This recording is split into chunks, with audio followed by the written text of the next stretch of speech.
microphone is on. Ooh. Oh. Yay, someone's pounding up my head already. It's freaking awesome. Love hearing banging above my head. Oh, and my neighbor has decided that they're going to leave their chihuahuas out on the balcony next to me, and they bark a lot.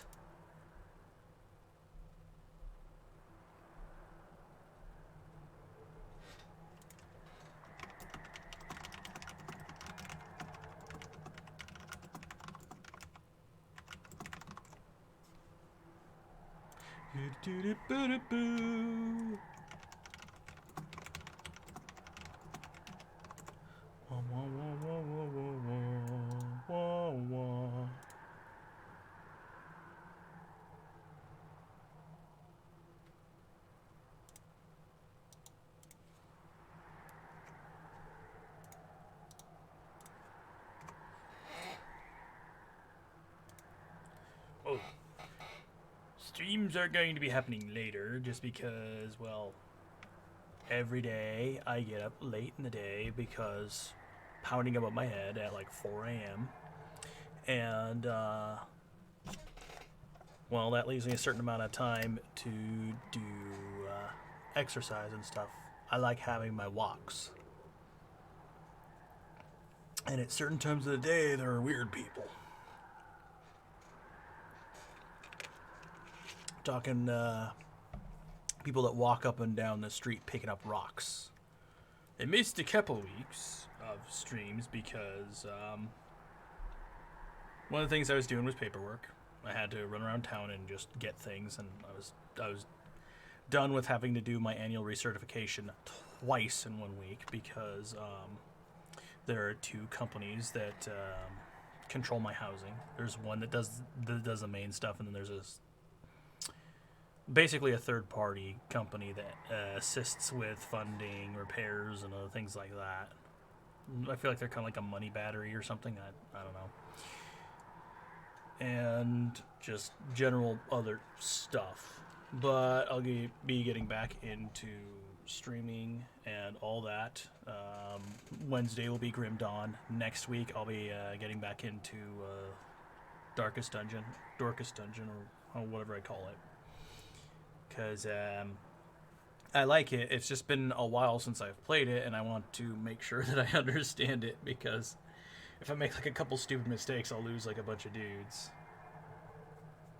And I'll just be in nothing but shame. What's this button do? Click up.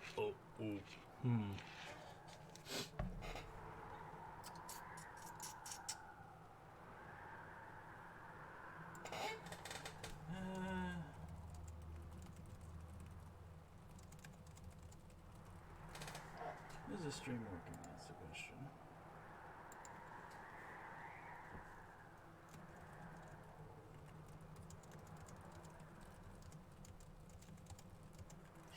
No, don't.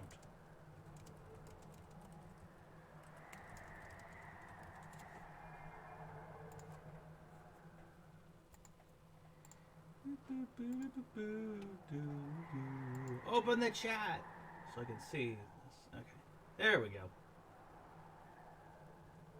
Anyway, this is a game that I've discovered. It's called Monster Train, and I started playing it on a whim, and it turns out to be actually quite fun. I'll start off with a basic run with a simplistic choice, and then we'll go more complicated from there.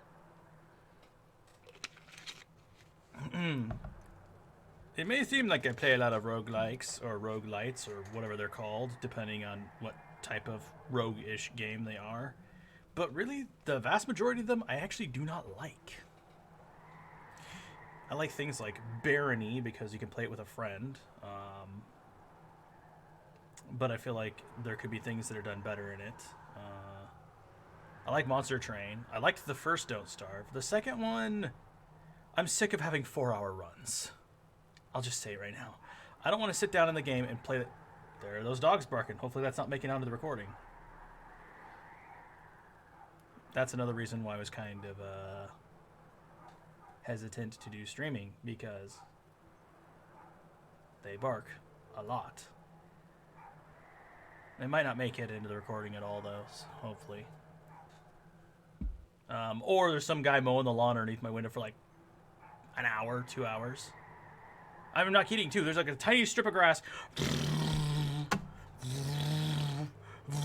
I'm like, how many times are you going to go over the damn strip of grass? What's wrong with you? You just go once. Okay, so they do make it, so my misgivings are proper. Yay. Anywho, I'm just going to begin. We're going to go with the standard run. We're going to start it. Fight your way through hell to restore the pyre. You can unlock new content by earning XP. The intro to this game was actually really simple. I almost beat the intro, however, the boss was, I think, on its highest tier, so I literally could not defeat it.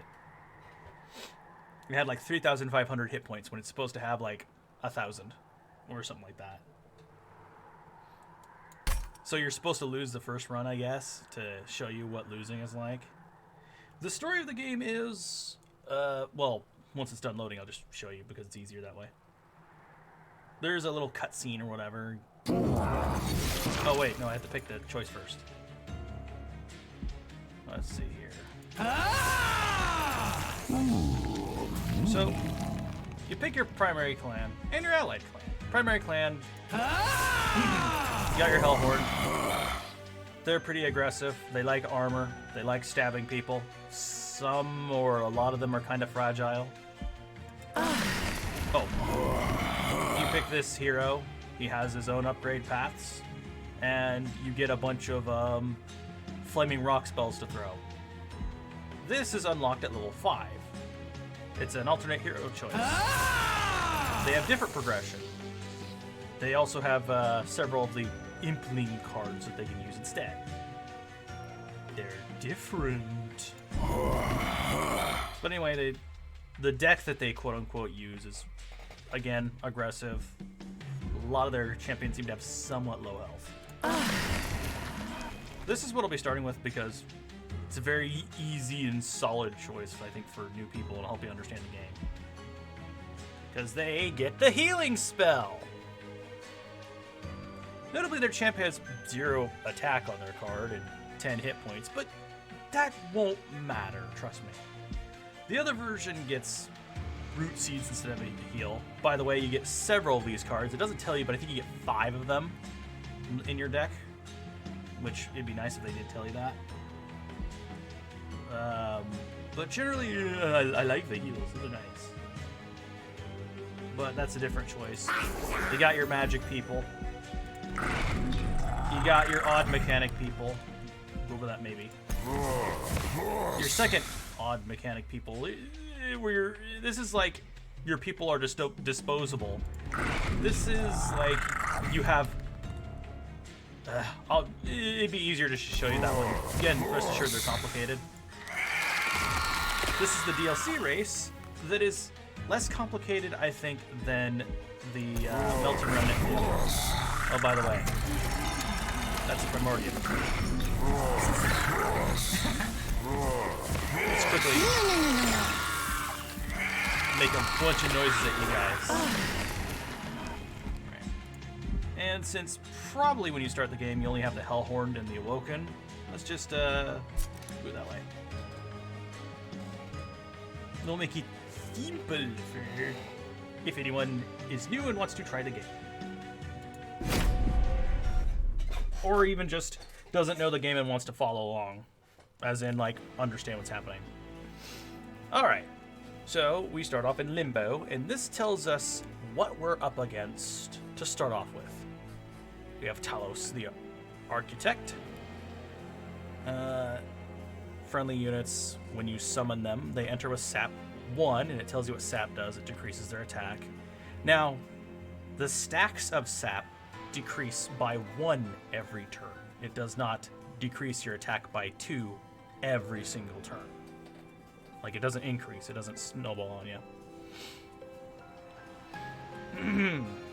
And, of course, they can Inflict Dazed, which is basically a stun, and they do that if they hit you.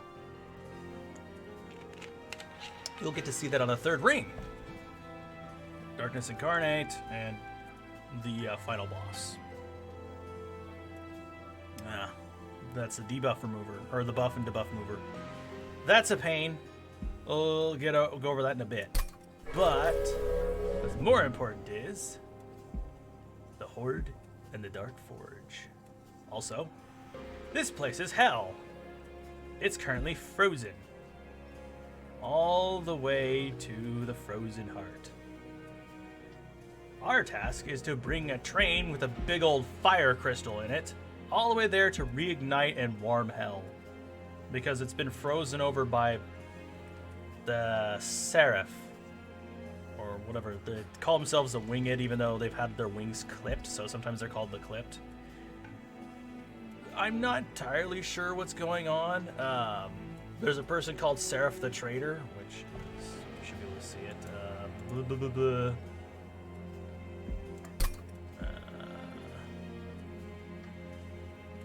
I should call them the traitor. It calls them the traitor somewhere. Again, I guess I don't remember it completely, but I think, long story short, some forces in heaven decided to give themselves a weirdo duty to wreck hell, and it broke a covenant. And long story short, they're winning. And to keep everybody from freezing their butts off, you're gonna bring the train that looks like it's a helmet for a Cyclops to the place to reignite it. Simple. Let's pick our artifact. Some abilities trigger an additional time. Ooh, 10 cards. So these are artifacts. They go up here, and they're basically always active. You don't have to play them like a card. So they're nice. Let's upgrade or pick our first upgrade for a channel. We get 3. Awesome. I've never gone down that path. However, this is a cool one too.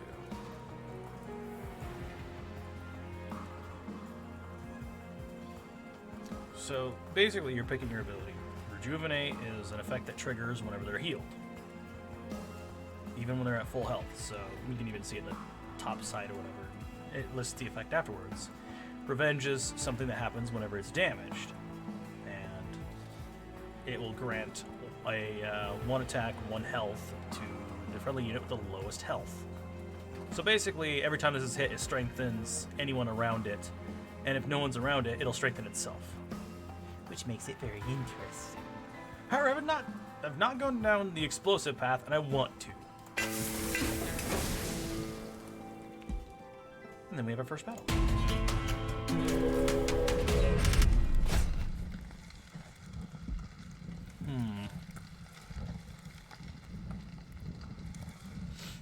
So these are trials. They're additional challenges. You basically say, oh, do you want them to deal return damage to you whenever you touch them? If you do, we'll give you more money if you win. And then you can see kind of what they have. And what their abilities are. So you can kind of judge, yeah, no, or whatever. We're gonna go with yes, just to kind of show it off. Plus, I think I might be able to do this with the mechanic that I have in mind.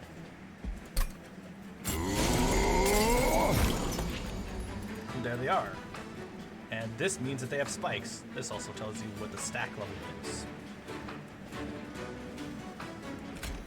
We always draw our hero first. It's always at the top of the list if it hasn't been defeated or played. And it always costs 0. The dots are how many of these dots it'll take out.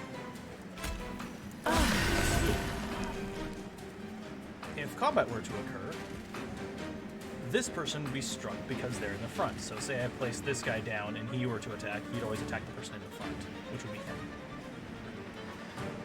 Still with me. We're going to demonstrate the mechanic now. Boom! Wow. Boom! And we're also stacking regen. So every time they regenerate, this will go down by 1 and do the regenerate value. So it'll be like 1, or it'd be 2 this turn, then 1 the next turn, and then 0 the turn after that. It's very simple. Behold my favorite unit, just because of the sound it makes when it spawns in. Ow! Oh! These little jagoffs basically spawn in with a big pile of money. You smash them and you get the money.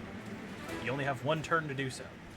And this resolves after combat, or after the battle. So, battles are done in one turn.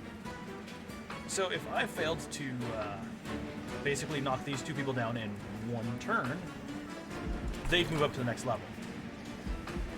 And they would have the health that they had on this level. So say he took damage or he got a debuff or whatever, if he went "Hulaba" and ran up here, he would still have the same debuff and the other things. So it's not like they refresh. Anyway, we're gonna do this again. Boom. Boom. Because we have a lot of those in our hands, so we can just toss them out like they're candy. 1, 2, 3, 4, 5, yeah. And since the other person's the allied clan, the guy with the fire rocks, we also get 5 fire rocks. So you can kind of put them together if you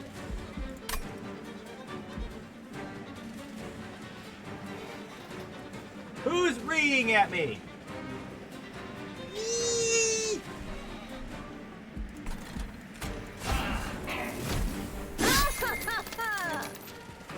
It might seem wordy and annoying now, but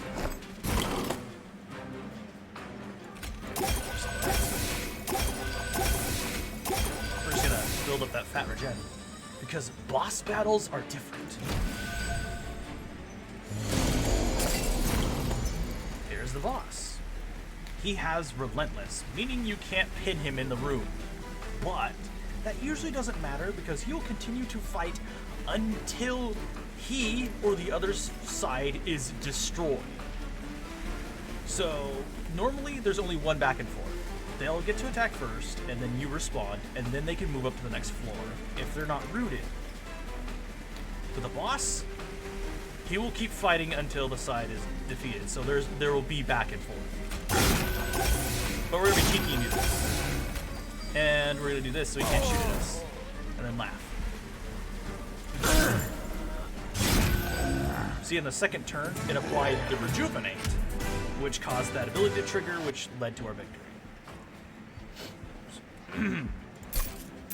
It's kind of awkward. It doesn't really tell you that in the intro. It just kind of throws you straight into it, which I kind of like. But that's not for me. I'm reading Vine Grass because I like it.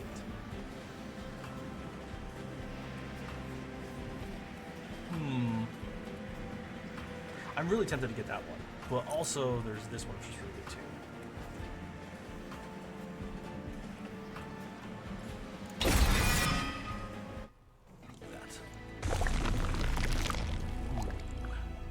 And here we get our choice. The Cliffs of Fallen Souls has now been armored. We can go to the Merchant of Steel to upgrade our dudes. We can get an Awoken banner, which will give us a unit. Or we can go to the Merchant of Magic and upgrade our spells. And go to the Hellhorn banner. Now I'm going to go upgrade the spells because of my hero's mechanic. Look at this little gremlin guy. They're awesome. So what we're going to do is we're going to reduce the cost of this by 1. Yeah, I want to reduce the cost of that by 1, I think.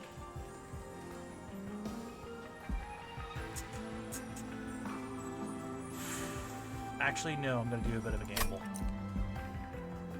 I'm going to give this holdover. So when you play it, it's placed on top of your draw pile the next turn. So once I draw this, I can guarantee that it will always be at the top of my stack every single turn. Now this gets important because... Actually, I'm going to buy one of these. Because this will cost 0, which means I can play this whenever I get it. Which I love. Ah! I was hoping for one of these that doesn't get it consumed. Because we could have it restore more health. This one is stronger than the magic power boost, but it gives it consume, which means if you play it, it's gone until the next battle. which is not good if you want to be casting them a lot and using your quote-unquote hero mechanic. So we're going to reduce the cost of another one by what?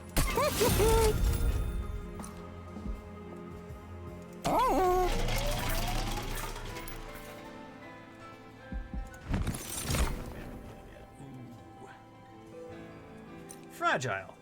Lots of damage. Not as fragile. Building damage. But also, he's a bit of a fatty. Every time he hits, he increases his damage by 5. Very, very good. I almost skipped it like an idiot. Alright. I don't want to give him plus 4 damage. It'll suck. Be a man.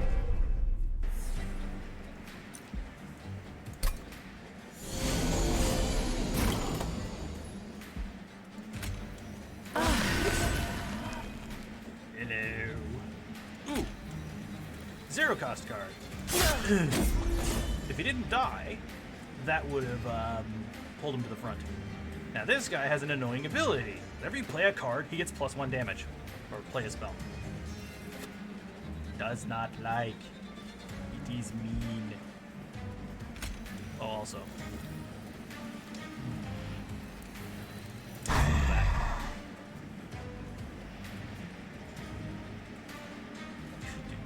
This.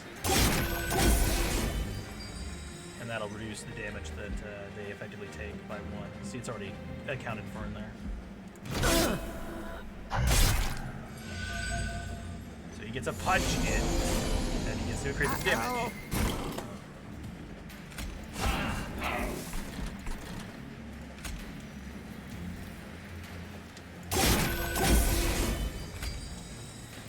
That guy does a lot of damage. I don't like that. Boom. Yeah. I get more damage. I can spell you because I'm a butt munch.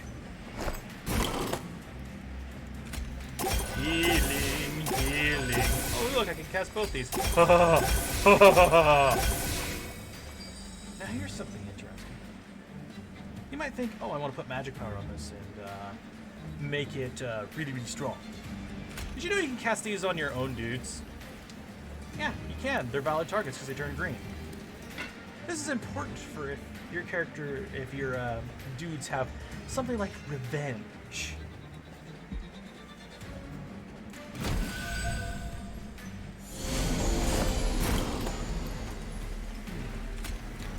Boom.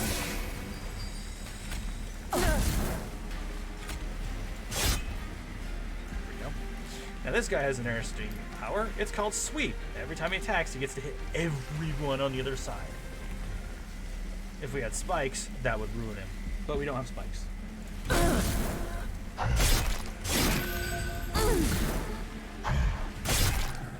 Ooh. That's a big feast. Ooh. That's very tempting. It's a 0 cost that does 10 damage and gives you +1 draw. I think this is overpowered. Yep.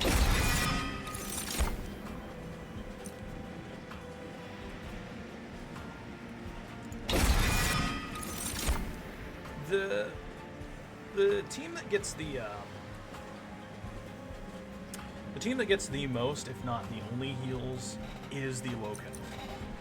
So if you have them as a allied faction, then you may get occasional access to their cards.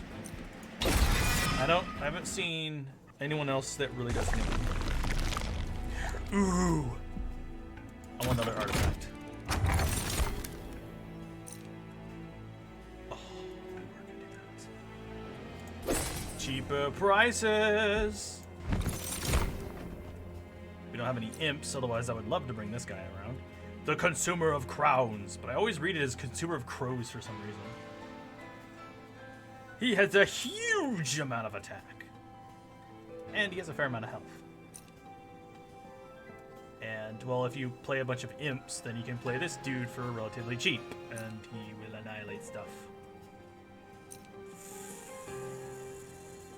He is He's more fragile than the train stewards, but he does a bit more damage and has, you know, rage. But I don't like it, so we're gonna take 10 golden pennies with us. Pennies. And we're gonna go to a cave of wonders. Oh, I hate this one. So basically, these little cave thingies or whatever, they have random interesting events here. This is one that I don't like. Why? Well, it can give us an upgrade. Well, first of all, the remains of the once great Rail of the Covenant litter the landscape. One of the rail spikes still contains some lingering power. You could take it and use it on one of your units, or enhance your own magical prowess. Do you take the rail spike? So you can take the monster rail spike, which basically, you saw we upgraded our spells. You just slot the little thingy in there. I wanted to say diamond or spade. Spade. You just chunk it in there and it gives you an upgrade, right? Well, this gives you purge. So once you play that unit, it is removed from your deck for the rest of the run, as in that card is basically deleted after you play it. This does the same thing to a spell and reduces the cost to 0. You know what? It may seem like a silly idea, but we could stand to have fewer train stewards, because later on we'll be replacing them with stronger dudes. You can see they're just inherently tougher and their price isn't that much higher. Dogs are barking again.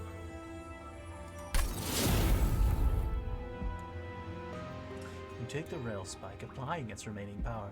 Seems only to be effective for this final use, as it disintegrates in your hands. I don't know, I can still see it sitting there.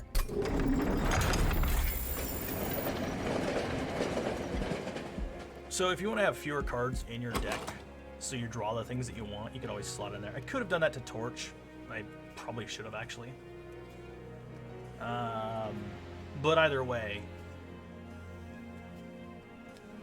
you can get use out of it, because you get a strong unit for one battle, and also you don't have to worry about it if it was already, if it was weak beforehand, of it staying in your hand.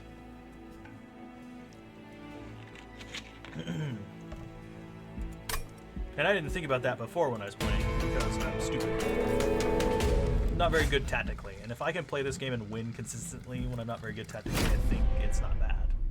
Granted, the difficulty scales. Trust me, we'll get to see it scale.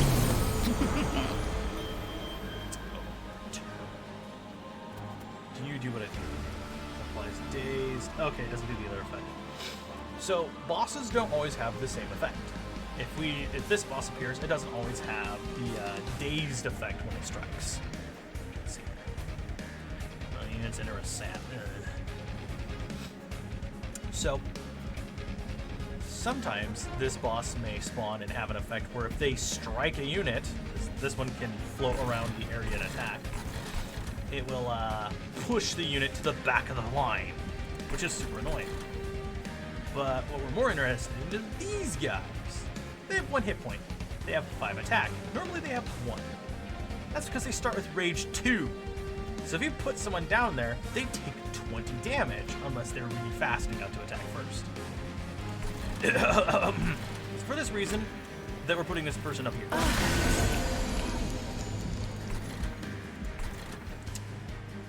And we're going to do this. Now it says they have 15 hit points.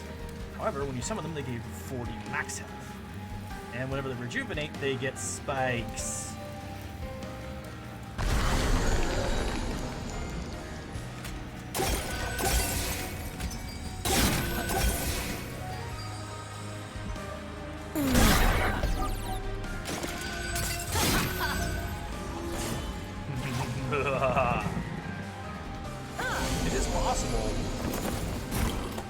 It is possible to actually defeat the boss before the final wave.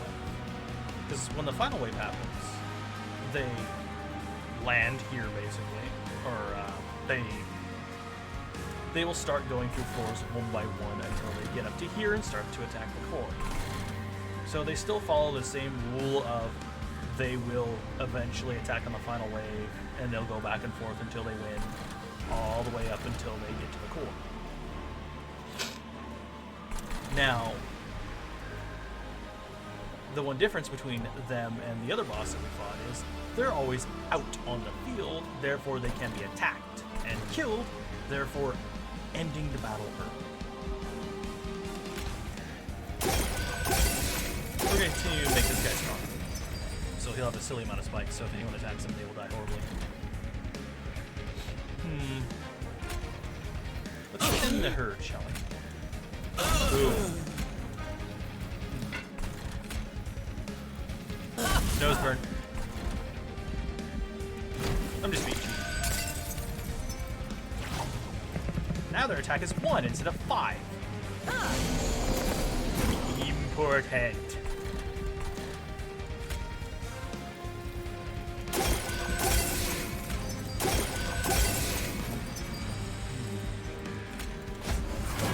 Now he has armor. If someone had piercing, they do health damage through the shield. Ugh.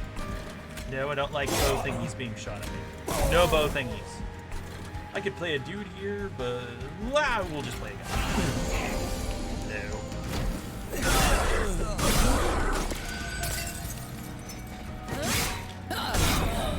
Oh, I forgot to get attack. See? I'm stupid.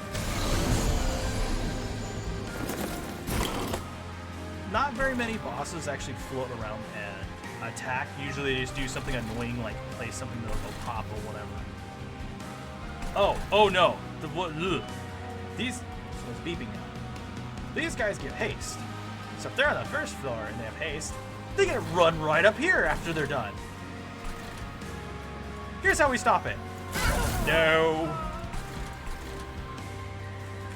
Easy peasy, lemon squeezy. Take that. I have much healing to spare.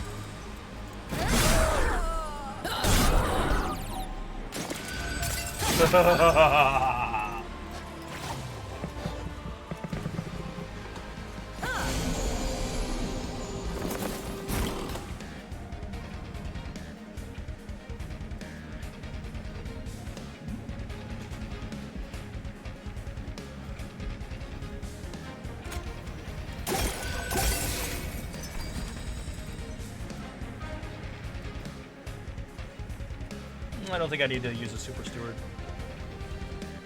Oh, no! Well, actually, it would have been fine. Technically, no.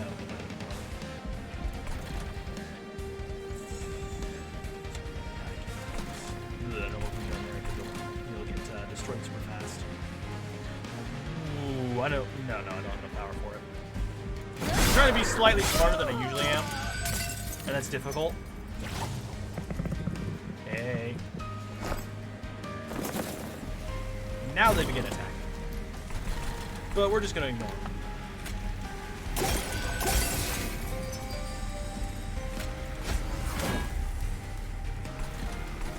Okay, fine. Bird. Bird.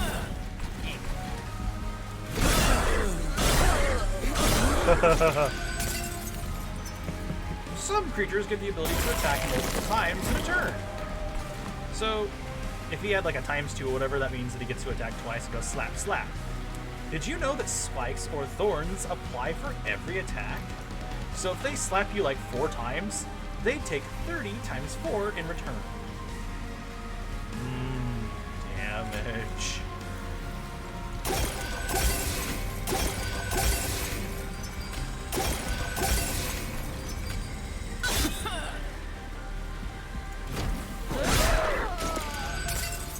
Yeah.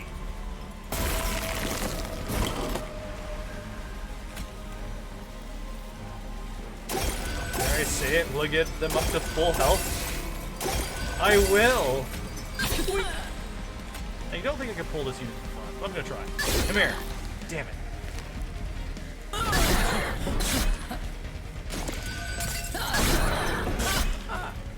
Someone open a window? It sounds like they laugh at the end. I don't like this item. It takes 5 power. It gives you multi-strike 1, and gives them fragile. If they take any damage to their health, they die. And it takes 5 power. It's huge. These are different. They use all your remaining mana or ember to multiply the effect. So say I have 3 mana, draw 3 cards, and they all cost 1 less mana. This one would give them 6 rage and 6 armor. So they're all kind of interesting choices. I kind of like these cards for if you have a backlog of mana, so like boom, they give you a huge effect. The problem is I don't know which one I want. Do you want ember or do you want more cards? I want more cards actually. Ooh.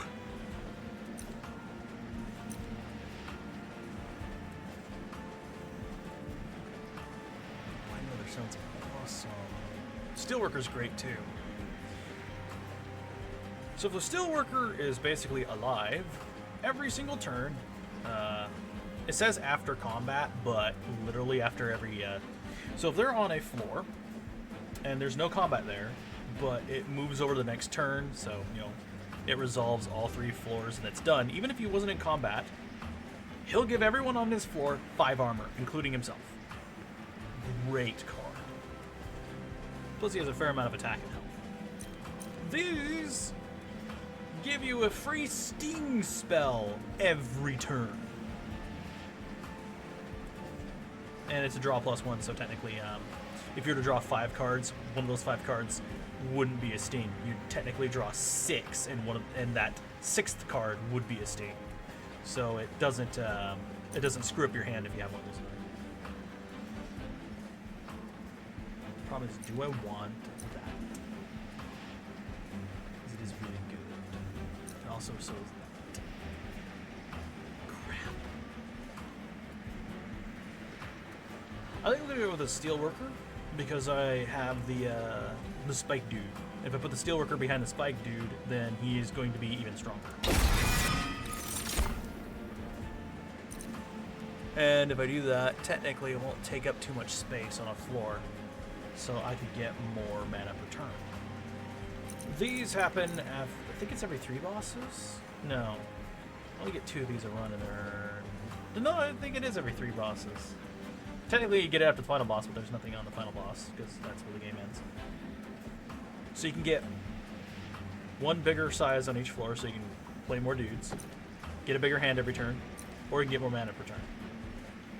And your Nexus core thingy, Pyre, gets more health and more damage. It doesn't say this, but if someone gets up to the floor that has your train core or whatever, they'll hit it, and then it will fight back. And it basically created like this shockwave. And it doesn't hit 1 unit, it hits all units. It doesn't say that, but it does do it. So if 3 dudes pop up, they'll just blast them all.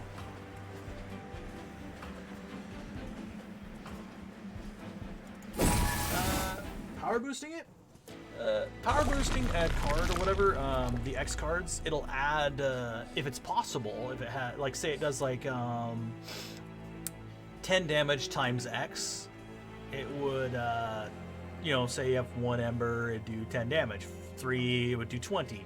If you put a magic power boost on it, it'd be 10 plus the bonus that it would get. So say you had 10, a 10 boost on it, and then you had 5 mana, it would do 60 damage instead of, like, you know, 100.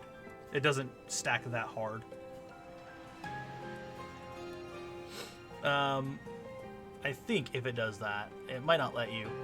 But what you can do is reduce the Ember cost, which gives it an inherent boost. So say you reduce the Ember cost by like 1 or 2, that means it'll always act as if you had 2 Ember, even if you have 0. And if you have 5 Ember, then it acts as if you had 7. Is there a card? I could use more healing cards, actually. That has money, and that has... Oh, we need a Merchant of Steel. This would allow us to duplicate our cards. This would give us another Awoken unit. And this allows us to get rid of 2 cards we don't want. Also, this is the wax and arches. See, people are made of wax and they're climbing these, and it's kind of weird and bizarre. Money. This would restore our pyre if it took any damage. And here's something stupid. If it's full, you can fill it more. And there are events here that allow you to spend health. So if you see one of those caves and you have full pyre, don't click it until after you do the cave. You might be kicking yourself in the butt afterwards.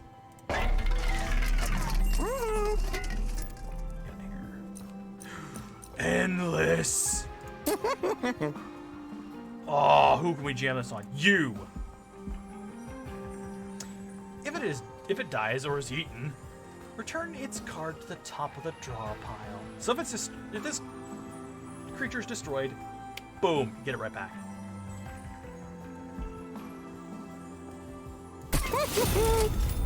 Yes.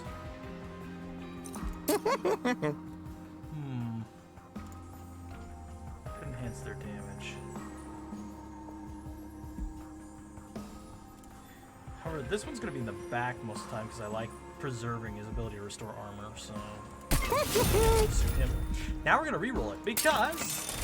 Is this 3 more? Ooh, hello! Inherent spikes. Multi-strike. So, every time he hits, he gains 5 damage. If he hits twice, he gains 10 damage per turn. Yes. Rage 7. Rage is a temporary boost. If you place someone down, they'll have 14 extra damage to start off with, but every single turn that will tick down. So it's not permanent. Which, I don't know if I want to use it. Oh.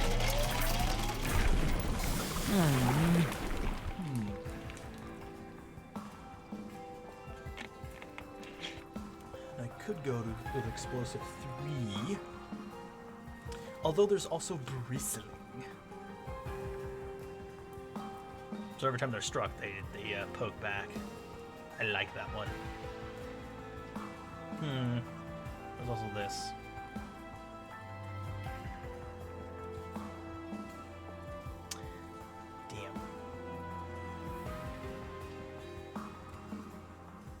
I'm gonna keep this just in case I need a blocker and I don't get the other dude. Spikes probably would have maybe been better, but this allows me to heal them and turn them to an attacker. So, long story short, if we check our card log and we don't get this guy to start off with, and to use him as a defensive structure, we can use our champion instead because they're guaranteed. And if you heal them, they basically blast people. So you can also use them as a secondary blocker too. Oh, I hate these guys. Armor 15. No. Basically, like, it's a 15 extra hit points. And in this case, we don't want to do that. These guys are obnoxious. Their damage is kind of low. Their health is pretty high. But every floor they gain 3 extra damage. So that's 3, 6.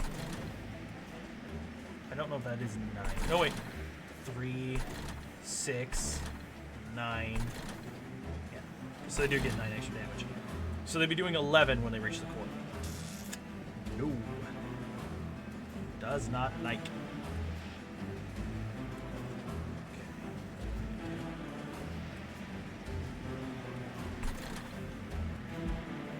We didn't get it on the first draw. Oh. Idea. Probably a bad one. Ha ha ha! I only got 1 card. Might only get 1. Damn! So it doesn't tell you this, but you have a maximum hand size. And it only gave us 1 freaking card. Oh, it's terrible. Ugh. Oh, I forgot it does 40 damage. Here. I singe you. Let me pull you.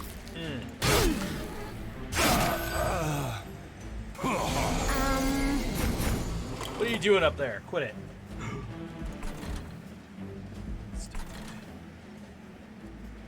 I want to put Armor Man behind him though, but now I have. Ugh.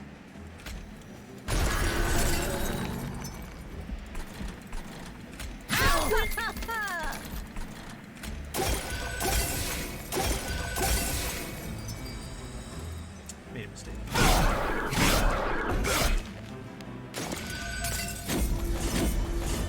Now they're gonna run up there and they're gonna do more damage. Oh, look at me!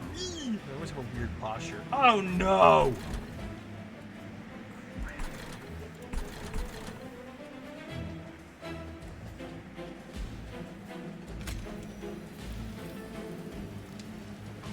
Actually, technically ignore those guys. It's not a good idea.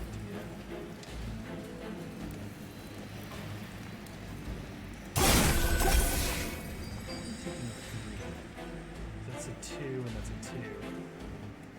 They're taking 4. Why? Oh, 4. 2 plus 2. Excuse me.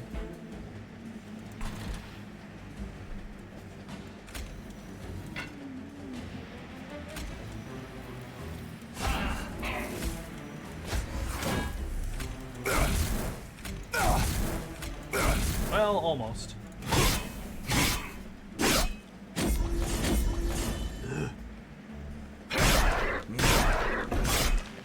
If I would have just healed him, they would have blown him up, and I wouldn't have had to worry about it. But I'm stupid.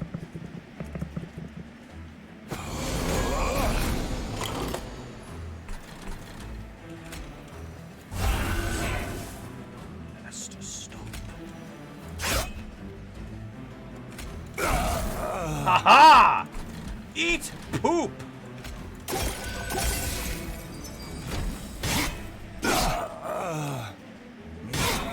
No!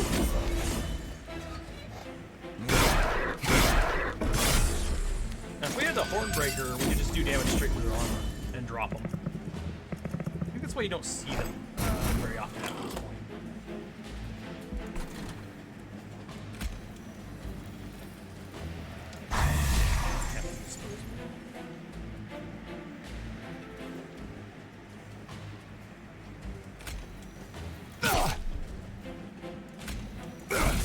Okay.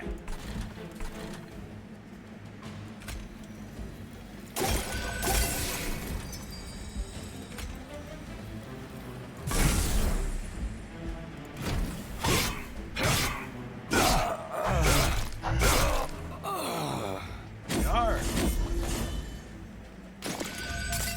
Oh, it should be known. Multi-strike. Maybe there's a boss wave. Technically, we should be not. There's the darn steel worker. Too late. So these people will resolve around, but they won't go up until after the boss gets their round. So if we can defeat them here, we don't have to worry about them.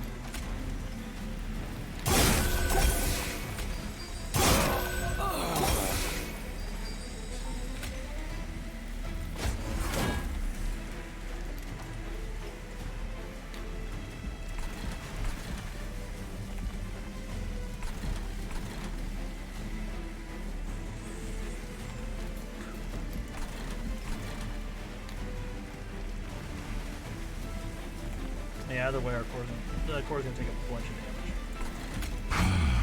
These stupid guys are gonna do a buttload of damage.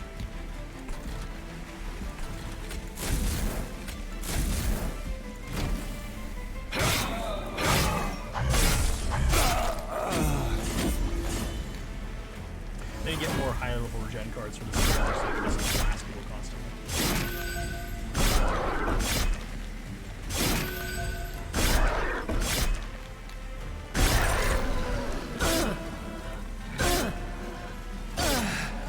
They don't have an attack. Leave him alone! By the way, that's a super annoying effect. I'll show you the super annoying effect right now. Did you look at that? You have to get rid of them before your core takes fucking damage. What's the point of mana? Every single time. Hey, look! They're back! Because they have endless.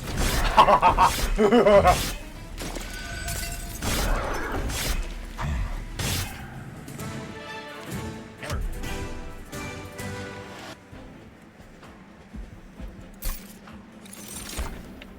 But the game is very doable, even if you're stupid like I am. Ooh, rooted. But healing.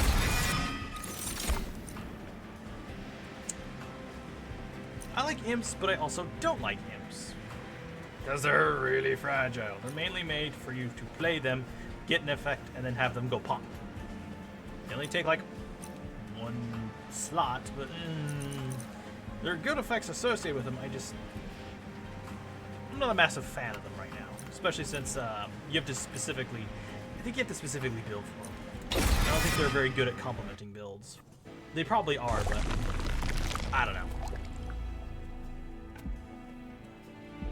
I'm gonna boost my units. Artifact every single time. No, I'm not saying that's a good idea. I just do that. Ooh. Demon. Where's the other one? Demon. Why wouldn't I pick that? Gurg's goad. Okay. You are Gurg. Now, summoning a second unit and getting 3 pyres, pretty good, but what this? I've not gotten that one before. Oh, yes.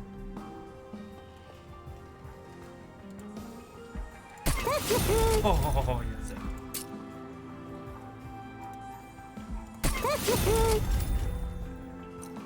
This will remove consume. So, this wouldn't go away after we use it. But increase the cost by 1. But you can reduce the cost by 1 afterwards, so kind of balances out. Also, things are cheaper, I forgot. Yay! Holdover.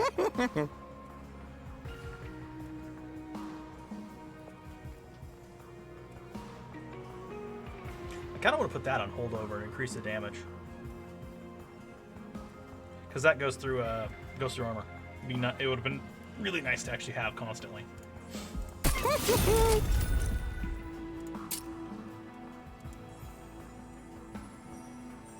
No, I don't want to do that specifically. I'll put that here.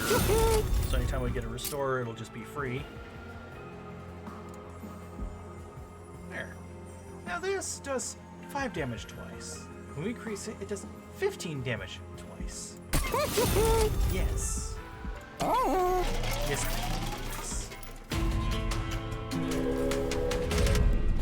Oh, I hate this person.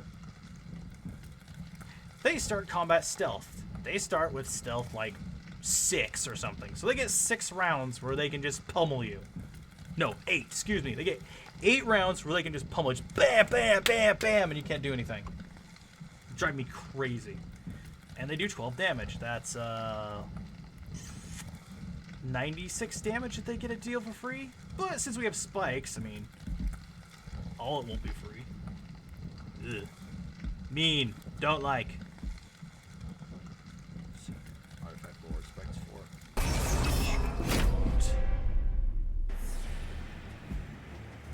I want to test something this year. These guys start with stealth 1, so we're not placing someone here.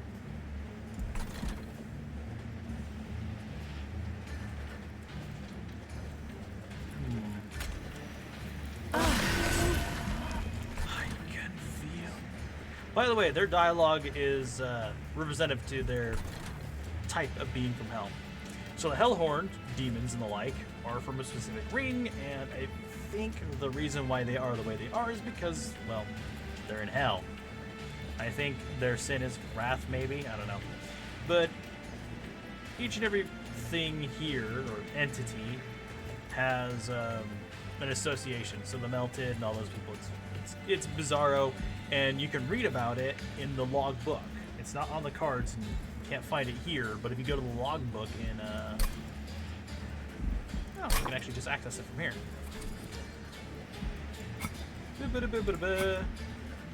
See, there's a little dialogue thing at the end. In an act of unity unheard of in the hell-horned culture, Gurg the Rail Beater snapped his own horn to seal the rail in their rings, bringing the hell-horned into the covenant. Gurg the Rail Beater, also known as Gurg the Warhorn, or he was known thereafter as that. So if you want to read about lore and stuff, it's here. Also, they drink metal or pour it on themselves because they're weird.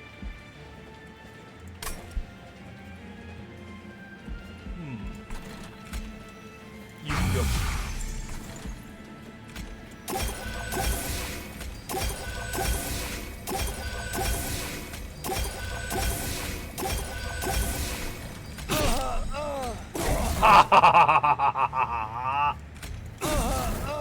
Ding Batu! I'm pretty sure no one's gonna recognize that reference.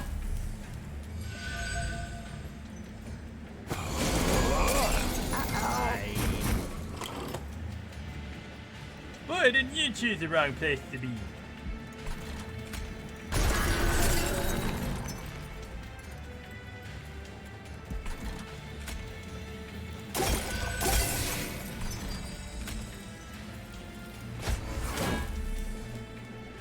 Like so this. It probably would have happened anyway, but I want to be the one to make it happen.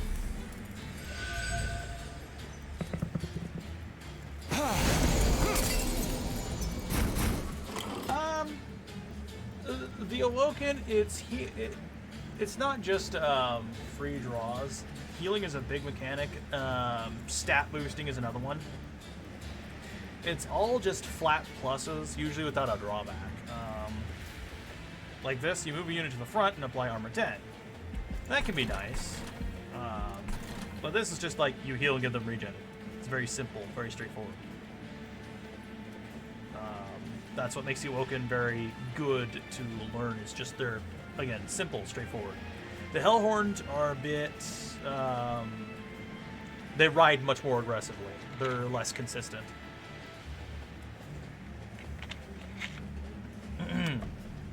That doesn't mean that the Awoken don't have odd cards. It's just they have a good base that you can start with, I feel.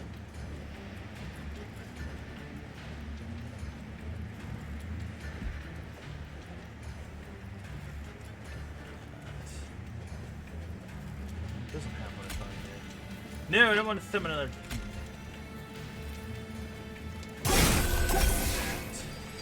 Because then they'll go boom again, and that person will trigger harvest, but they always do, so it doesn't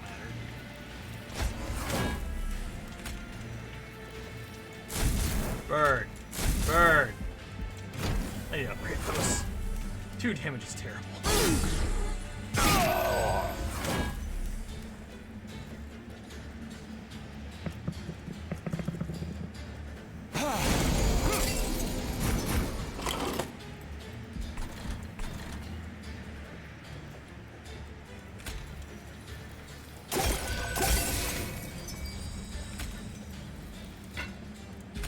No.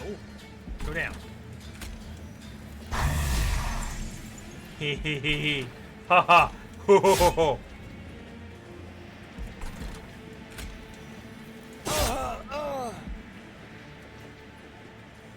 Oh wait, no, he won't get to attack. I just realized he has 3 attacks. Oh my goodness.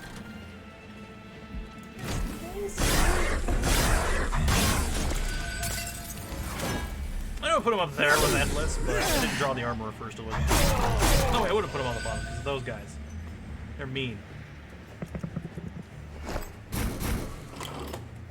Boss will spawn next turn.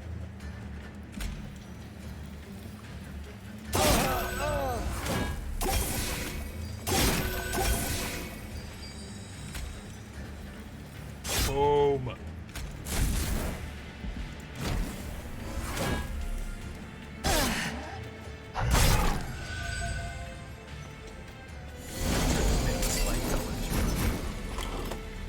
think I'd get the other one. I'm glad I have this on holdover. I haven't been getting many of them. Boost in. Now I want to make sure that they can explode. They can do this. Let's try that.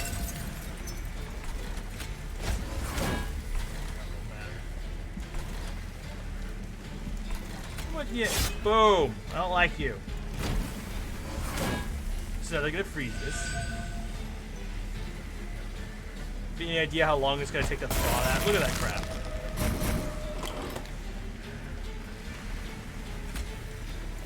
Boom.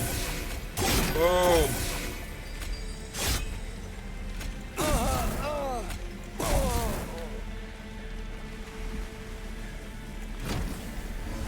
Now I think their special ability will still hit them. Healing, yes. Haha! Suck that, stealth. They're still gonna win, but it means that they'll definitely lose on the next floor. He would have gotten one turn.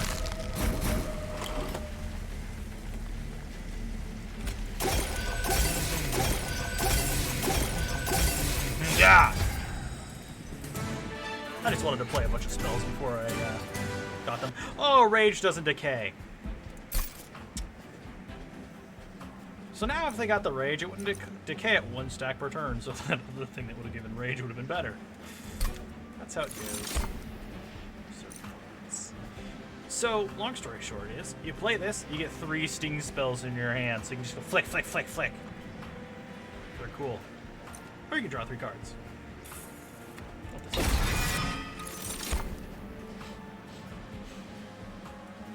This is awesome because it lets you do armor times 4's damage.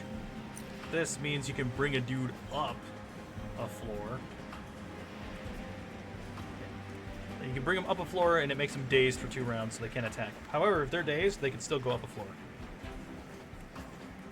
So technically, if you wanted, if someone was just below the pyre room, you could bring them into the pyre room away from where his group would be, and he wouldn't be able to attack for 2 turns while your core just to him. Which is kind of funny. I don't have a lot of armor spells or armor. I do have the armor, dude, but I don't have enough. Nah.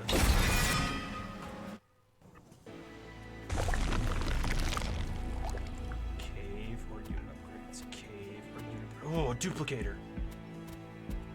I want to duplicate someone. Oh, we could duplicate.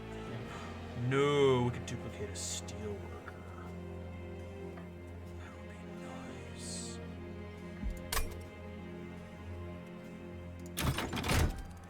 Plus, we could restore. Fix some of my stupidness.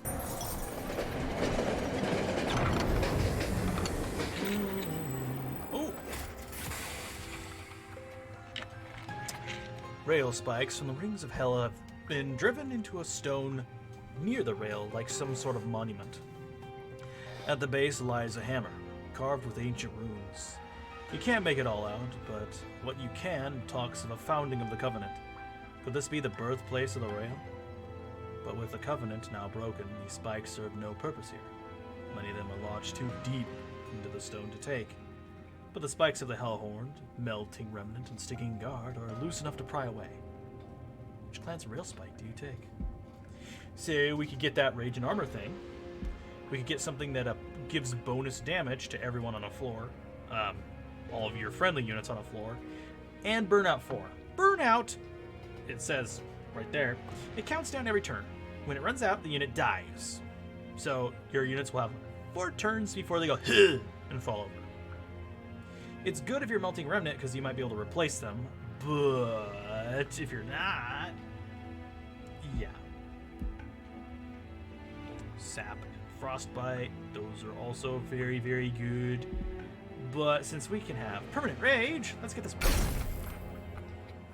After quite some effort, you remove the spike from the stone. Its original power is still evident from the glowing runes. With this ancient piece of the Covenant now in hand, you head back on your way. Ancient power! Duplicator!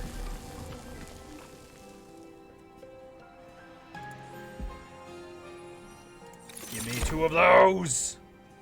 I think I should have gotten that armor blast now. This guy is obnoxious because he can summon dork shards. Whenever one of your units dies, it can stick something in your hand.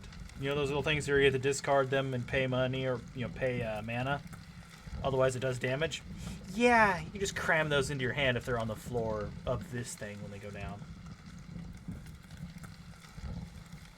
Let's see here. Oh, and this is if you play a unit on the floor near it, it'll just daze everything on that floor. And daze can stack. So if you play 3 dudes, you may have units that are unable to attack for 3 turns. Mean. Basically, if you pay attention, it'll be fine.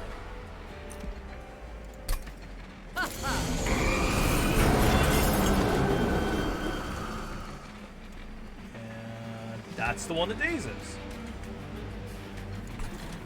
We're going down here.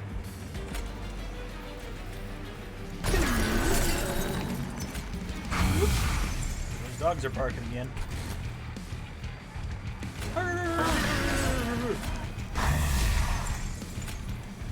Oh. Arbor. By the way, these guys are annoying. They also cram stuff on your hand. If these guys survive and they go up the floor, he really likes that. So, yeah. When these guys basically go up to the next floor, they'll cram those cards in your hand that you have to discard them. Otherwise, you take damage. Does not like.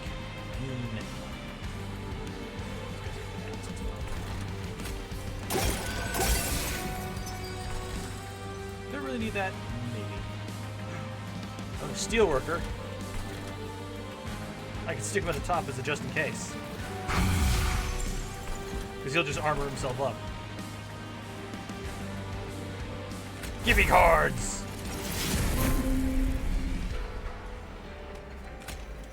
Ha ha ha ha ha! Give me more cards! Oh, my next draw will give me more cards. Now, oh wait! He'll always attack 3 times because of this dude at the back. Yes!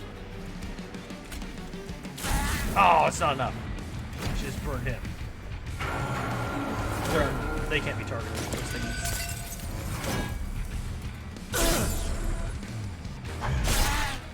Boom!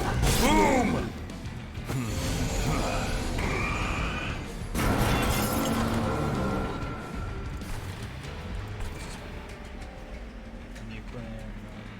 Unit card.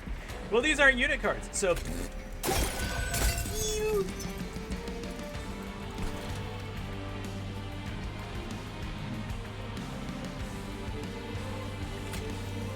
Slam!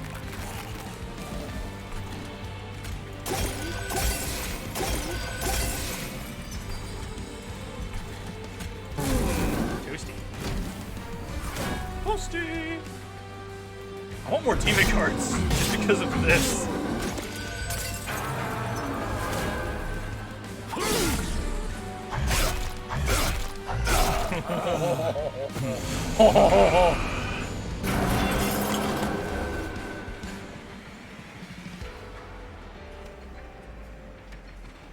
Play a bunch of the. Oh, does it seriously? Oh. So that thing that I used that drew a bunch of cards and reduced their cost, when they went from my discard pile back into my draw pile, they kept the price reduction. See, that's another unique little thing. By the way,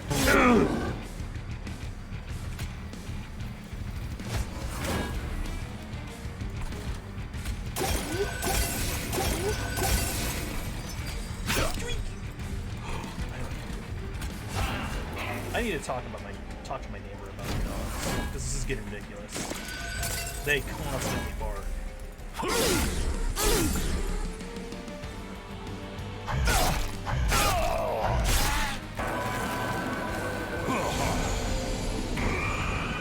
It's like super insensitive now.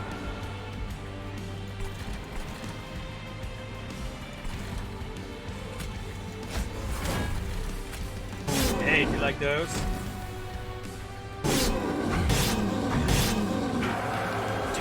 My fury!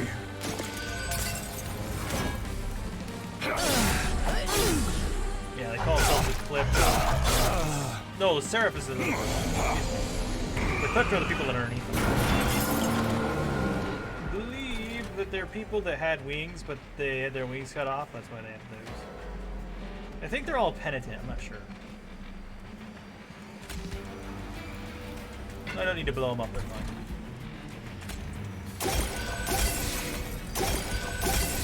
Hey, do you like these? They upgrade some of these guys. Or get more demons. Demos. I think the first time I saw this guy actually kill him before he took to actual combat.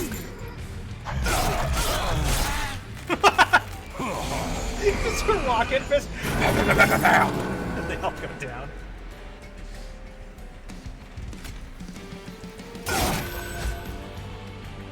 Like that. If I drop them. Not necessarily damage, so I can do that instead. Rage doesn't decay. Oh, it's only +4.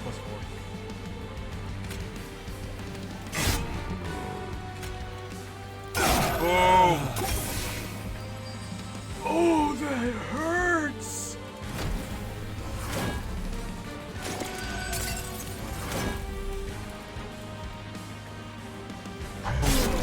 Boom! Boom! Pow! Alright, you little fuckers. Oh, come on, yes. 11 hit points. Let's open for 1. Grab. Armor.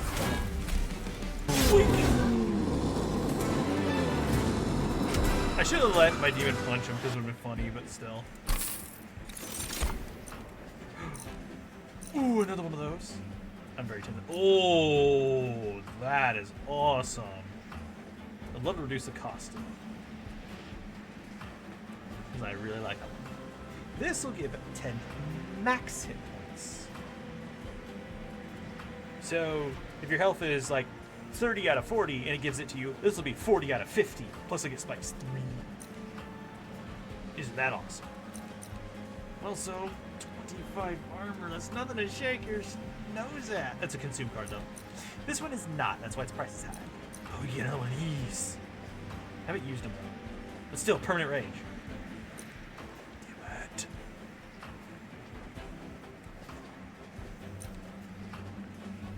I'm not getting a lot of mana, so I feel like the cycle of life is not as good. I just realized. More per turn.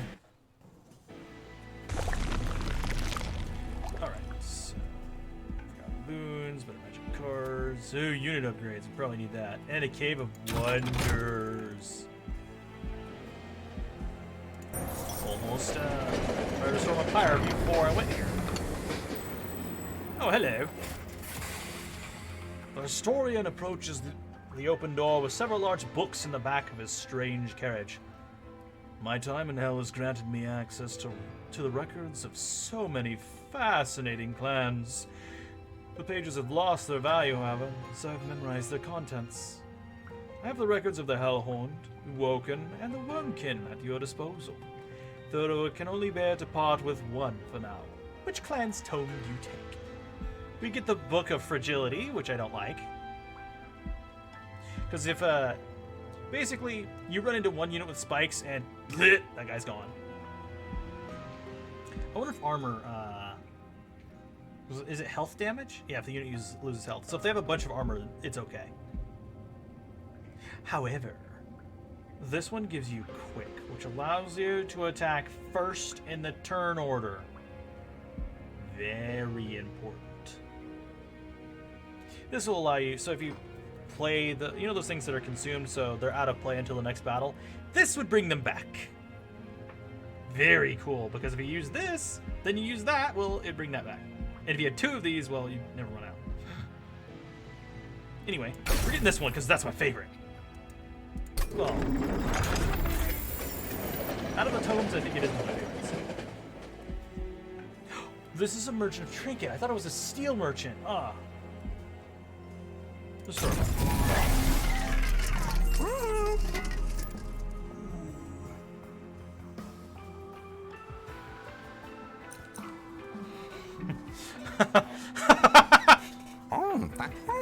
This turns your healing into damage. Friendly units get 5 max health. These are awesome. I just realized something. Boop, boop. We can get both of them because we have the merchant token. Yay. I'm really thinking I should get Thorn. Oh, I don't get Thorns. Damn. Fine, let's get Explosive 3. That is actually very good. We got the Rejuvenation. Oh, I hate this guy. I've gotten him like the last 3 runs and he sucks. I hate him so much. He does 25 damage per attack and he has Trample, which means if he hits someone, it'll do 25 damage or whatever. But if they have 3 hit points, it'll deal 22 damage to the person behind him. So he can just go wham and go through a bunch of dudes. It's really annoying. Plus he has a lot of health and hits hard. He's a turd. Plus he always has these guys with him and I hate them. When they die, they deal 5 damage to the person in the front. Mean. Oh, I'm keeping that because I don't have my favorite dude.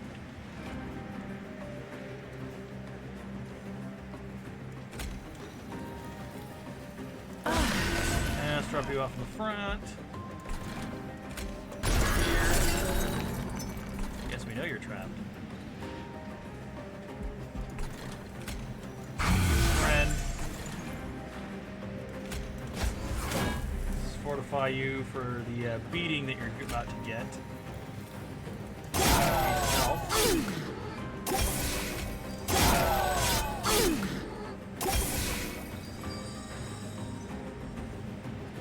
Doesn't do enough damage to drop them, sadly. That guy will. He literally has the exact amount of health to where he would not survive. 1 more hit point and he would have. And he would have been able to drop that guy and then, yeah.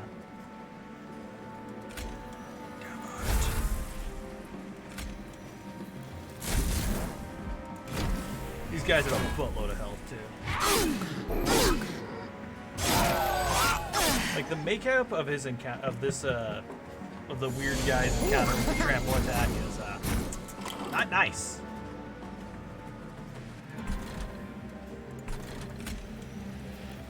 We're dropping my favorite bloody old pal down here. With Steelworker can live up there and be awesome.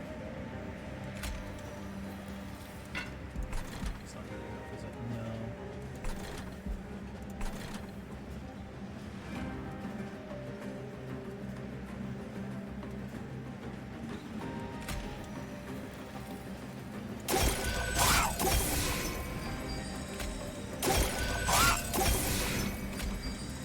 Take tiny amounts of damage. Butt lick. Yeah, these guys have a lot of health, so they'll be making it to the core quite frequently, in fact.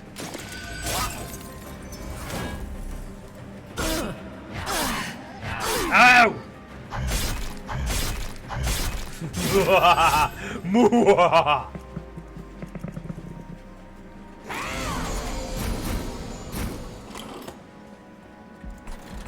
Oh, I can get him. Oh, that's better.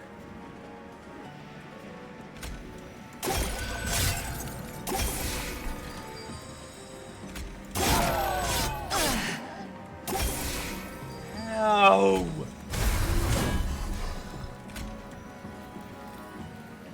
Oh, I just gave them an attack.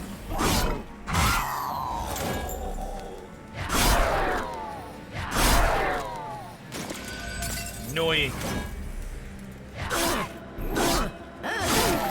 Slap. Boom. Boom. Boom. Yes. Come on, Give me the first strike tome. Damn. Ooh. Actually, they need beginning.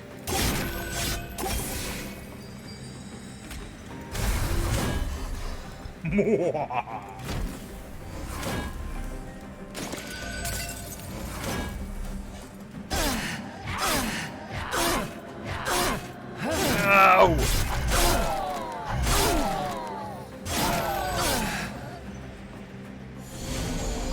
Actually, a pretty nasty combo.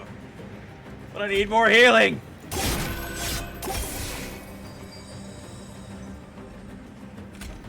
You! Yeah!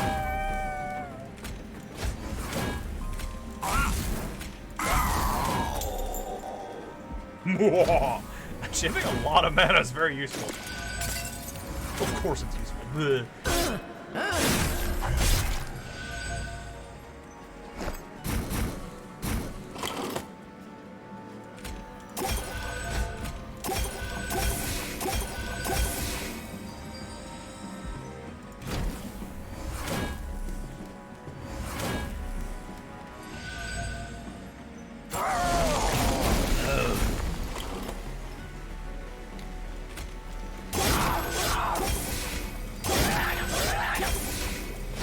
Why do they make such weird noises?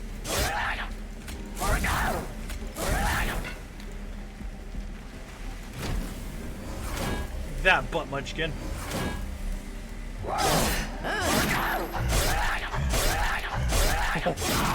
Taste my fury! He is tasting it.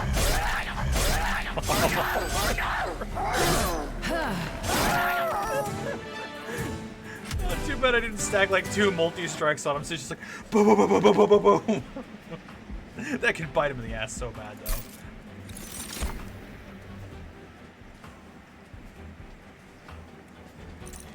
This is very tempting, because I can do some shenanigans with it.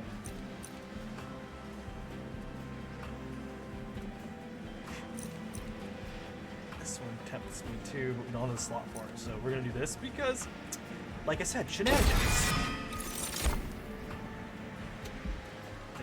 Ooh, maybe, but that our deck's getting kind of big. Multi-strike can be devastating, but it can also really, really suck. There are some entities that get revenge or whatever, so every time you hit them, they basically go Hulk on you. So if you hit them a bunch of times, they'll go nuts. So multi-strike can actually backfire on you horrendously, especially like say something is 20 or 30 spikes, and every time you hit it, it hits you. There's one boss that gets 5 attacks at 4 damage or something. Imagine you're taking 30 or 40 spike damage every single time you hit it. That's 150 damage in return. That's nightmarish if you're a multi-striker. I feel like I dudes need buffs, but I can duplicate, get more magic. Oh, he only has 1 multi. I could theoretically find another multi-strike. Dude, let's see if we can find another multi-strike. We get the trinket merchant anyway. Catherine, so we can just pick it. Portal's good. Battlestone.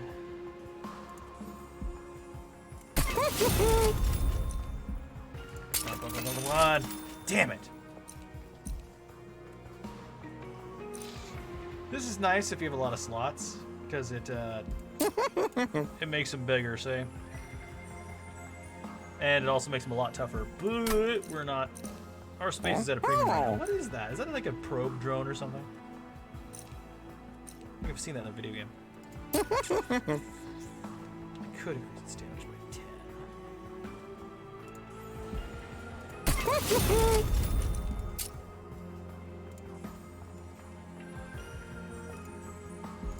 much does it cost? 15. Yeah, I should still be able to do a single artifact.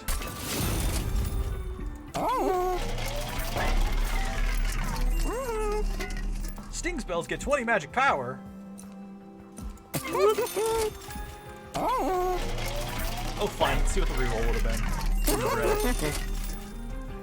Oh! So our steward dudes, or like the candle heads or whatever, they get 5 damage, 5 health, damage shield, which basically blocks 2 attacks, and they get multi-strike 1. I wish this popped up more often. I love the freaking basic dudes. They're awesome. Spike steal plus 1 damage. Ah! That's double spike power, by the way.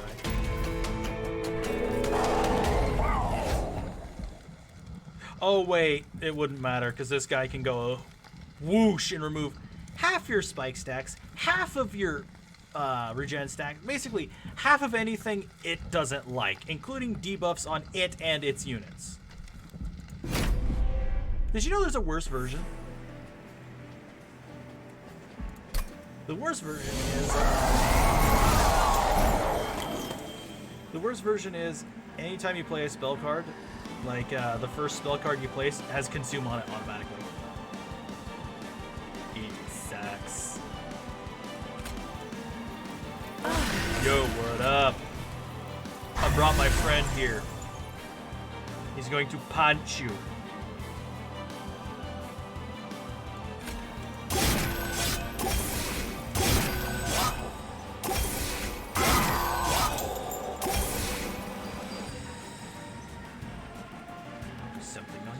It was pain!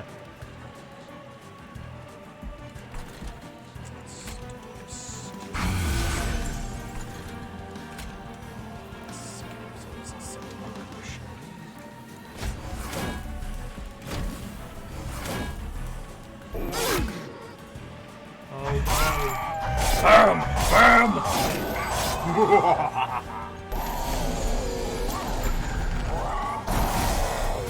So that thing that he does when he spawns something, it additionally shaves off everything on that floor by half that it doesn't like, including any debuffs on it. Mean.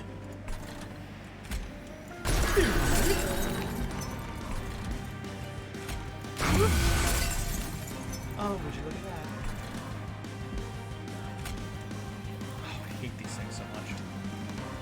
That's why I wish I got the quick tome on it. Because these do something irritating. Applies Ember Drain 1 to the attack unit. So it's sweep, so it hits everything on the floor, and everything gets Ember Drain. And I'll show you what it is when we get it. It sucks. It really does.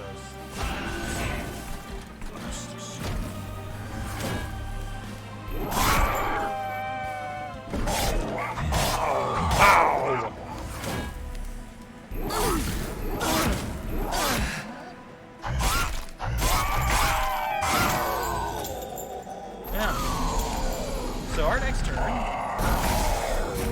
life just gets to suck for us. -1, -1. So 5 becomes 3. By the way, full health. You can live long and suck. Come here! Suffer. Yeah, how's that?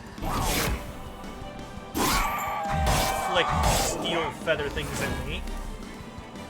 Rude. Punching.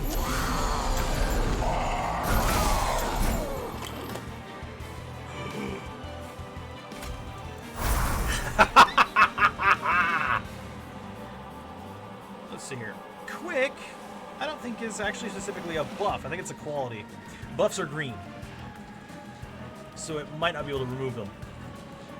Yeah, they're represented by green icons. These are gold icons.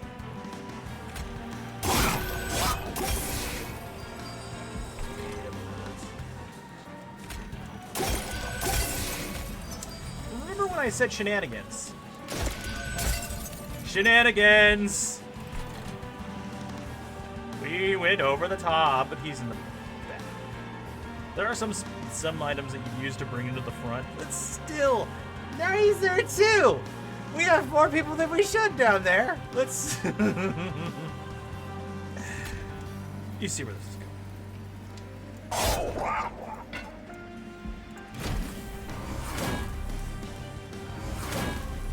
I want to bring him down there too.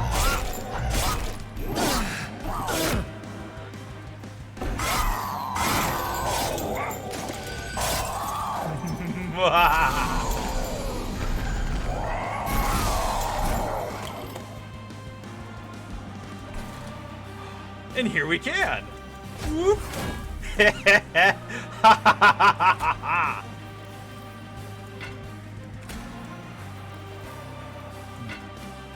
That should probably be good.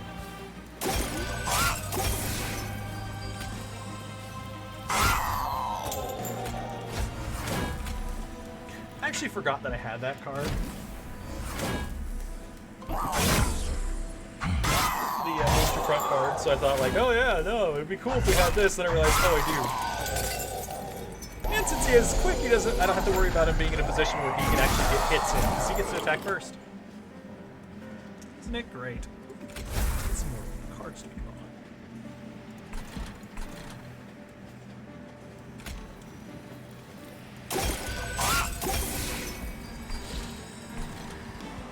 Oh, he has multi-strike too, so that's gonna backfire on him. Oh wait, that was 30 damage. Oh, this does 30 as well. Boom! Look at you, friends. Oh look, it's like they're copying each other. It's adorable.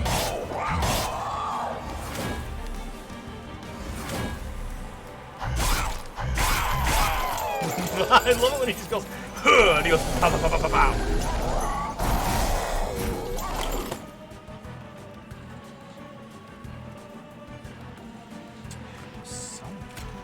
Isn't feeling good.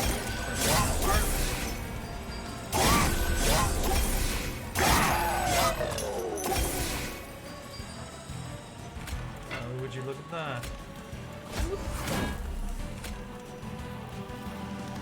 Yeah, why not? Here, have one of these.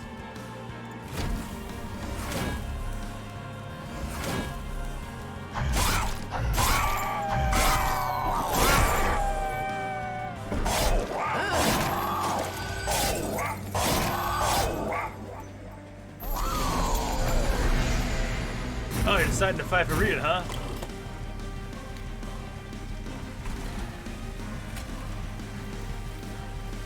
Allow me to bring another friend. You can have up to 7 units on a floor, by the way. I didn't know that it bypassed the freaking unit index. Or, you know, the max amount of units. That's just nightmarish.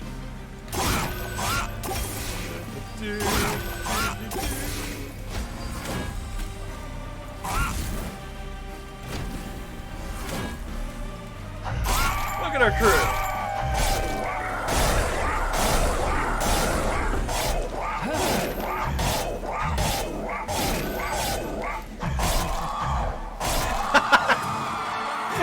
Can I have a turn? Ow! Ow! Stop! No!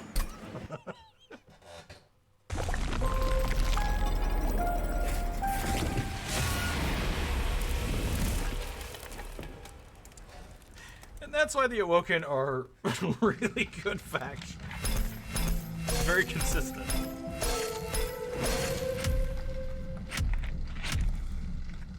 Okay.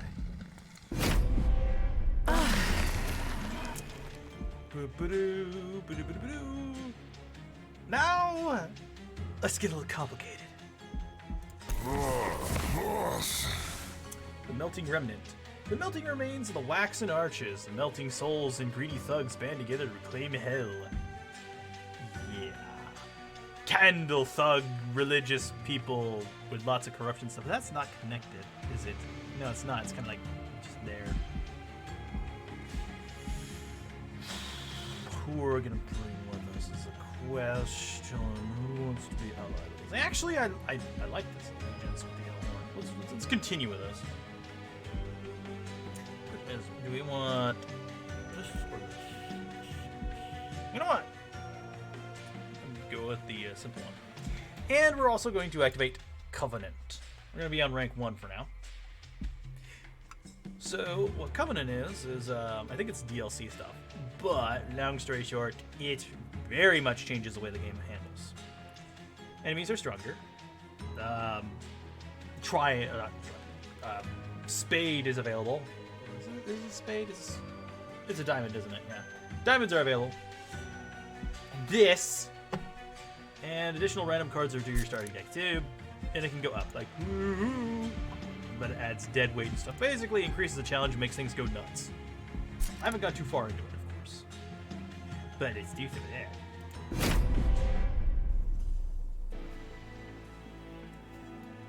These are the random starting cards that have been added to your deck. Entombed Explosive. Yay! Photoberry. Endless. Whenever this guy goes down, well, you immediately get a draw back. 0 cost. 1 space. Yes, it's a 1/1, but you can upgrade it to not be a 1/1. Isn't that interesting? They're a very good card. That's what I'm getting at. Now this is here. 9 boons. 10 thingy. And some money.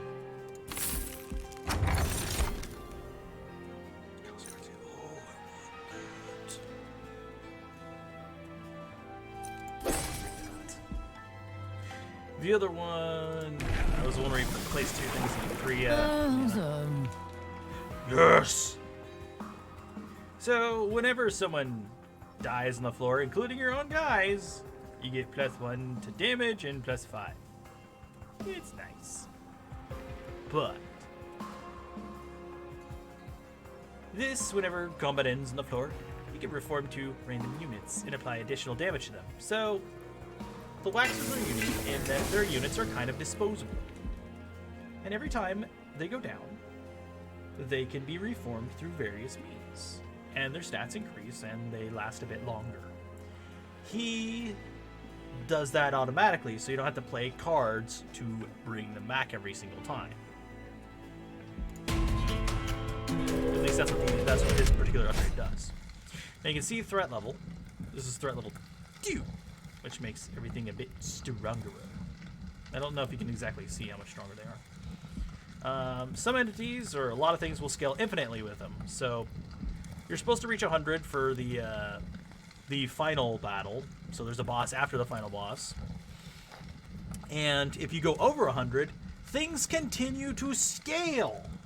It doesn't tell you this, but they do. Do I want to make them stronger? No. Waxer units are a little bit fragile.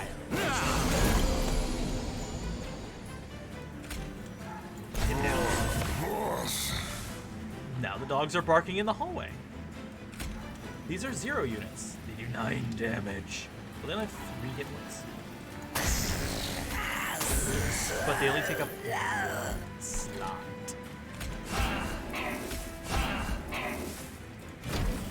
You get minions! And now he's been restored. Oh, give me that. Now he has 8 hit points. You see where the shenanigans start, right? Well,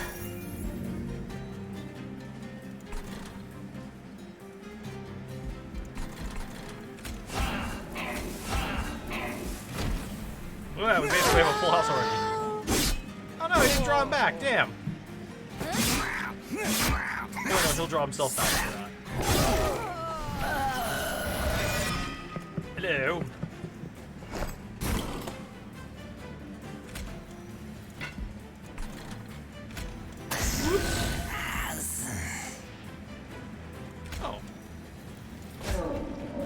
Oh.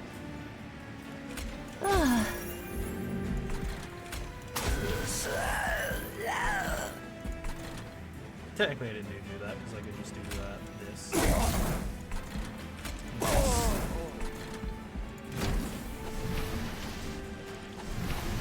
See their counter going down. Now this guy is in trouble, by the way. Let's see. Does have a bit more health.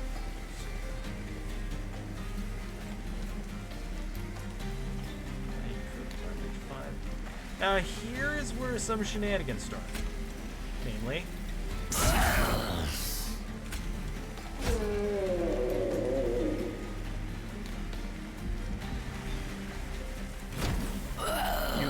spells on your own units. There are all kinds of cool things. Slap!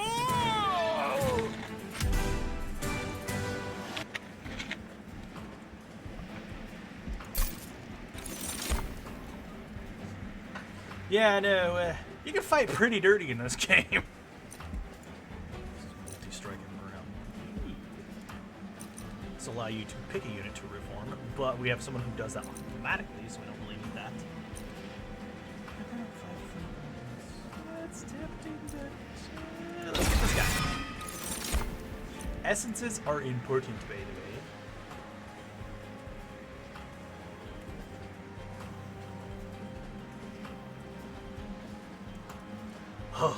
Why is it all imps?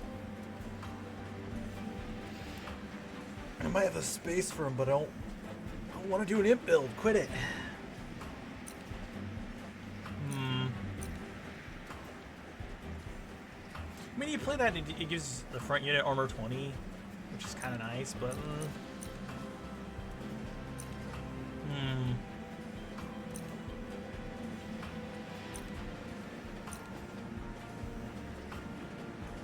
I could meld this to one of my drafts, though. I realized to make it so when he appears, it just goes boom and does a bunch of damage.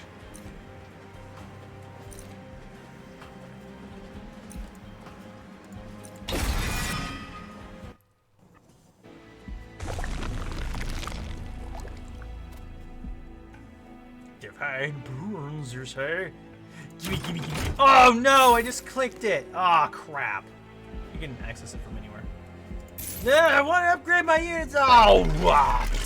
I can boost my torch spell.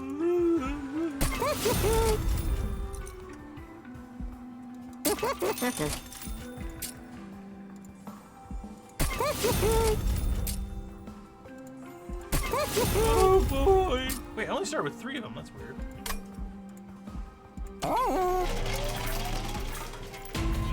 Oh, I wanted that one! Crap!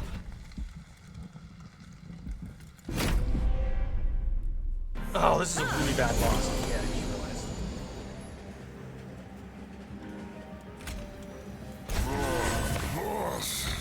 realized. No! We're not dealing with your mechanic, you blunt munchkin. I think we can reform these guys too. Reform, get it? Like a prison? Reform? No?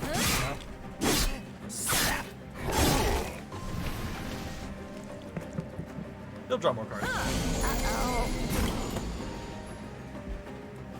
What are you doing up there, huh?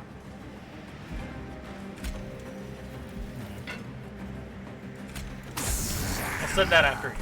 Get him! No, it's a super one!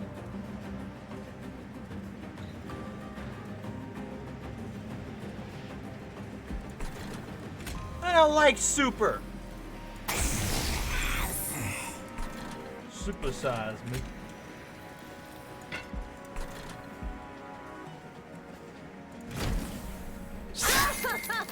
Give me that money.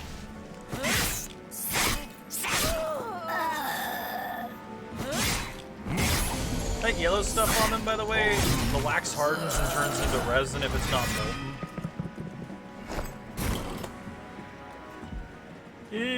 This just takes up a slot in your card inventory, by the way.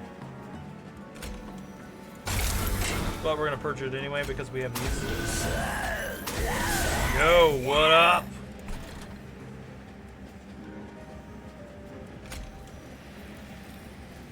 Yeah, we'll put it here.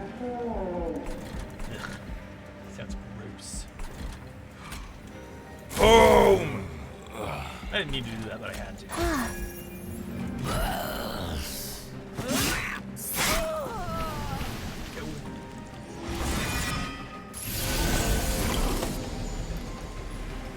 Hi there.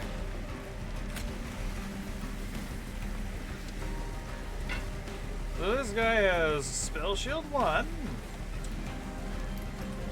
Or pack shard. Oh yeah, yeah. These are pack shards.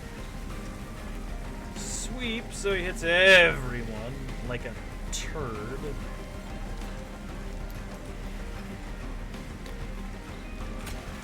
I'm not gonna get a bunch of weights of contrition. Those are annoying.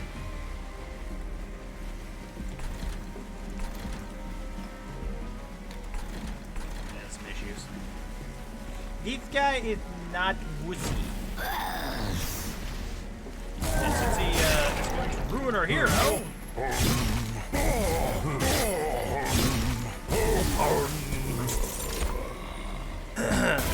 gonna get dudes back as easily.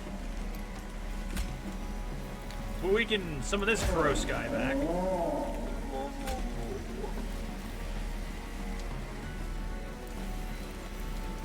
Does he start with rage? I don't remember. He does, okay. Should have put him back. No more that way. I know I could have just defeated him with that one stuff. Ow!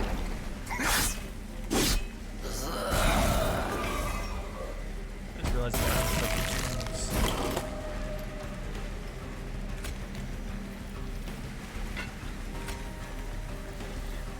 have oh wait, no. That won't work. Ow. Are you?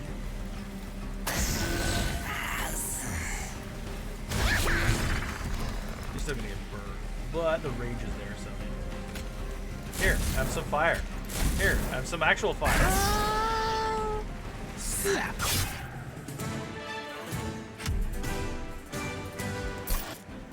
His sweep is very, very good to have, by the way.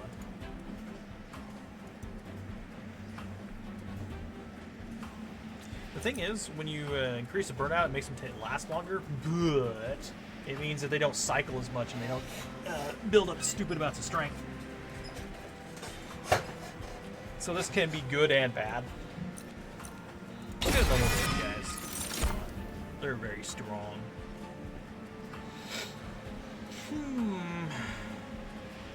Oh, I just realized. This gets a boost.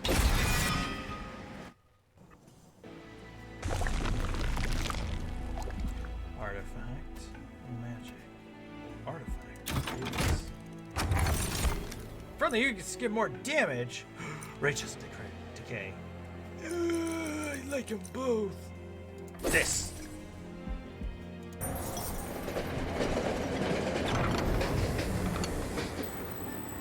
Oh, hello. Head for the blacksmith huddles near the train. She's clearly unaccustomed to the cold. I trust the rail has been smooth. Well, as smooth as it can be in these times. Right. I found something of use, a couple relics left behind by my father. Wasn't sure when you'd come by the forge, so I trekked out into this damned cold to find you. I don't have room for them both, but I figure you may have need of one. Hell, we might even be able to upgrade it later if it suits you. So, do you want one of these? We can get the rail spike. Oh! Oh, that has bonus damage. Okay. So we get the automated rail spike, which it's a spell card, so you like go boom, and yeah, you hit someone with it. And whenever you kill something with it, you get a permanent copy of your card in the discard pile. So you'll eventually just have a bunch where you're just throwing them at people. Or you can get the Spike Driver Colony, which is a creature that you deploy, and it's a machine. It basically is it's like a 1/1, or technically a 2/1. I remember I had a giant one. I put like a large stone on it and a bunch of stuff, so it would go conk. It was huge, and every time it was destroyed, I got another one. So I had like a bunch of them, and they were really, really, really powerful. But for now, this has the modifier on it, so they automatically do 30 damage. So yes.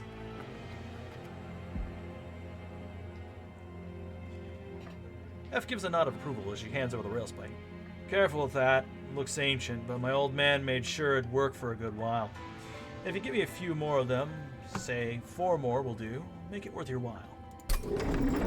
So if you use it 4 times, as in you slaughter a unit with it and get another one 4 times, they will upgrade it and it will become awesome.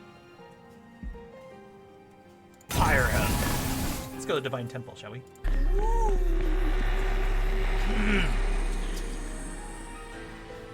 Can upgrade a spell to have intrinsic. Reduce the spell cost of 1 by 2. Ooh.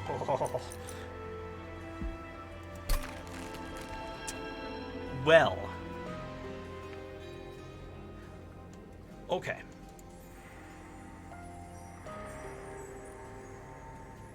Starts in your opening hand. Uh-oh. We're gonna see if this breaks the game, by the way. It makes it unwinnable.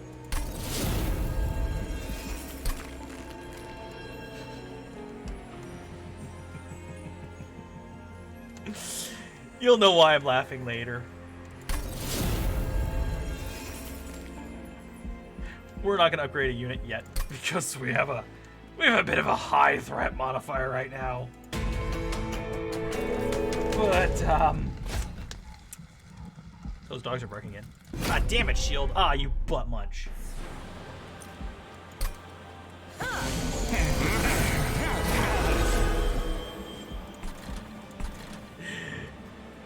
Hello.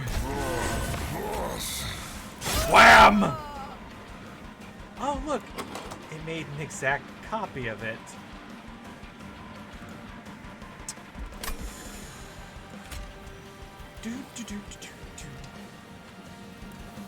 Person will at least eat a hit.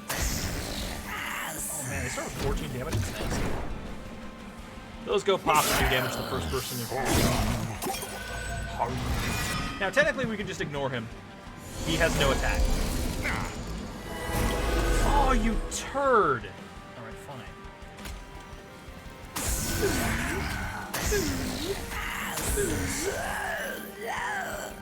I can do this all day, man.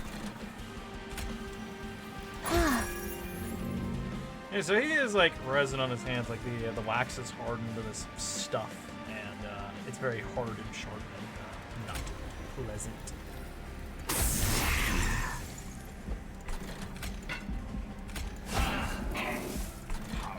Are you?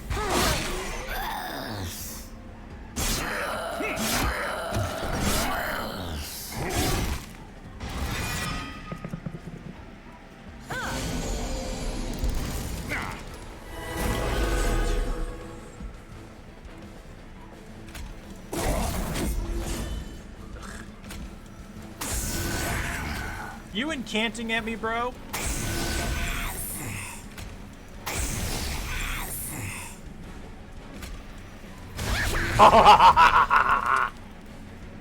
Holy moly, he's taking a lot of damage.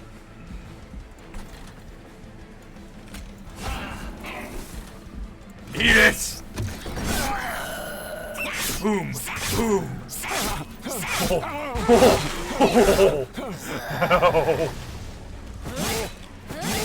Oh no, leave him alone!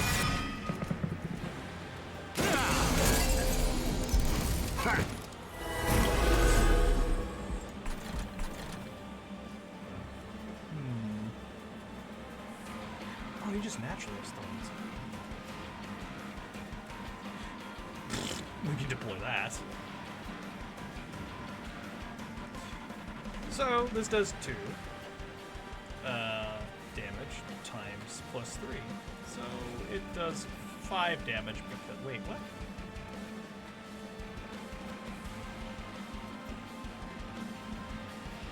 It'd be 2 times 3 plus 3?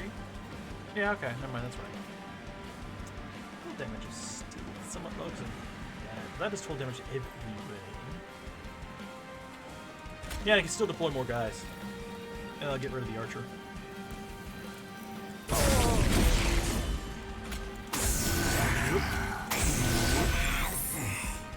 Hey, would you look at that? I got plenty of people to murder your face! It has a damage shield, so I can't get rid of it before it drops someone. But I can burn you! Burn!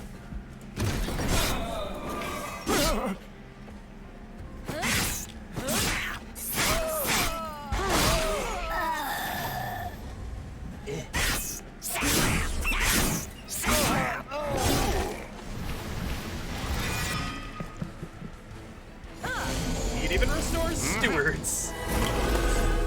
Any unit.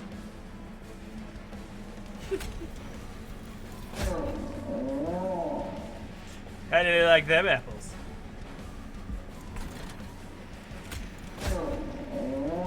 Go ahead, try it. By the way, fine.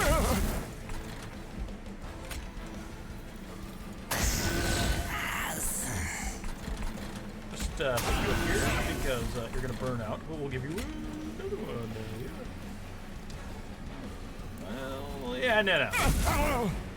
He's gonna burn out anyway. Haha, pop. I like the waxers a lot. I can't help it.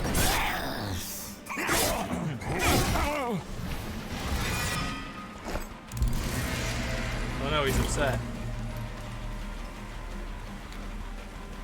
I finally got one of these. Didn't take a year and a day. Jeez.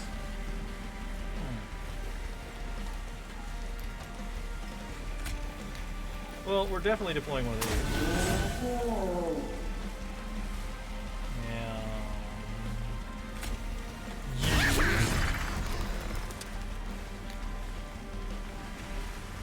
Might as well jab you too.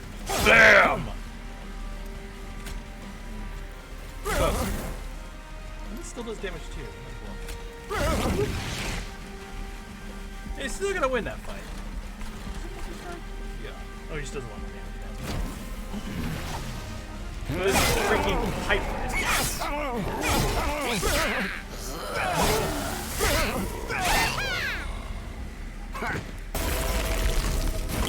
I wouldn't be looking so smug now. Look at Drew, the other one. Do.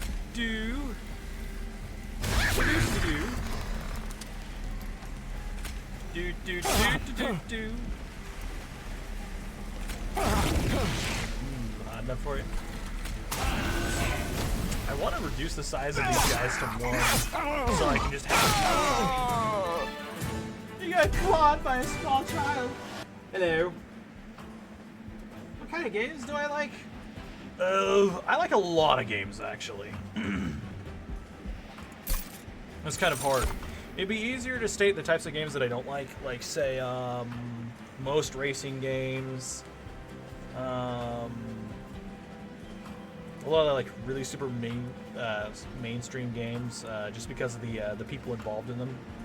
Because while I might like, say, the gameplay type of like a team shooter, like say the Call of Duty, where you can have like 32 versus 32 and there are tanks and stuff running around, the communities are so toxic that I don't like the game per se. But there are just lots of games, wide genres of things that I like. Roguelikes I'm a bit picky on, but roguelikes like this, for some reason, I really enjoy. So it's kind of all over the place. I like these because, well, when they go down, they will return a card to your hand with plus 40 damage. Gimme. Ooh. They've burned at 3, but they only take 2 slots, and they're almost as strong as a demon! Lady of the house. Ooh, what essences do they got? That will make you fatter, but a lot stronger. Very stronger. Burnout, which is... as long as you have your hero, you're fine.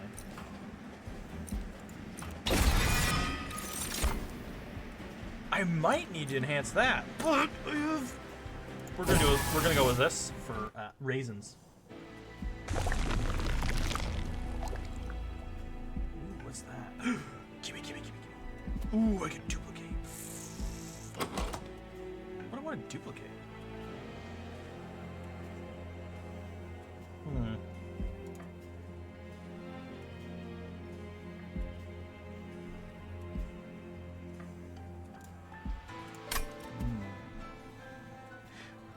Merchant of Steel. Yeah, no, we definitely need that. Endless, you say? I don't think I really need endless. I can put endless in this. Just in case it never gets restored. But what if it does? Ooh, that's a difficult choice. Why are so many fledgling imps? Ugh.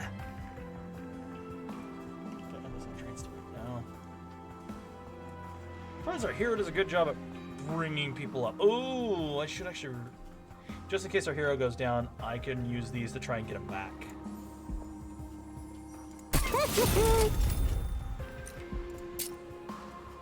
But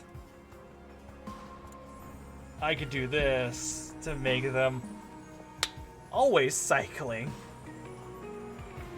Yes! Yes, we'll do that! That isn't evil at all. No, no, it's fine. It's fine.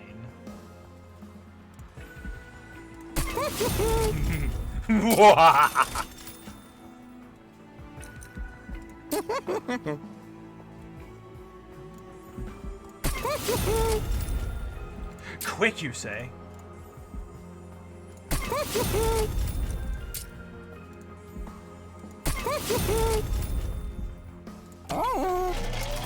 For a price, you can get rid of cards we don't want. More money, please. This is gonna increase the difficulty, but I want it! Oh, we're still getting that.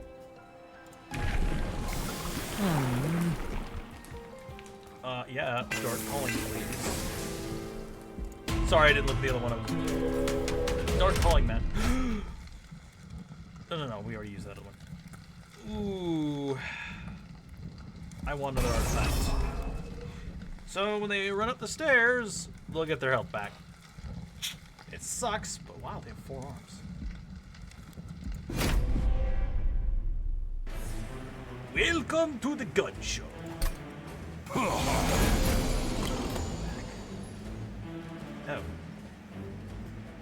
Well, this makes my job.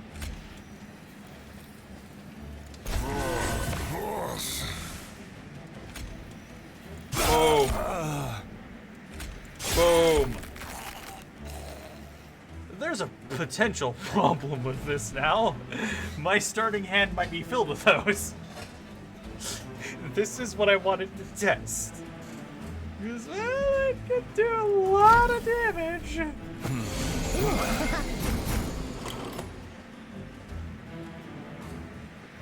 But also it could be quite a problem.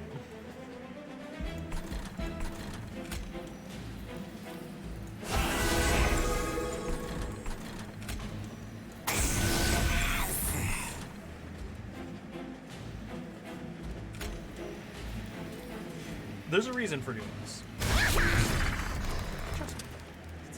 Just trust me. It's fine.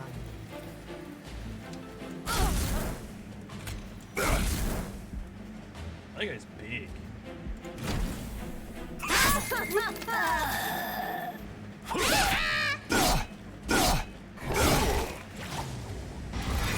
Hello. Oh, he killed some crap. Forgot about that.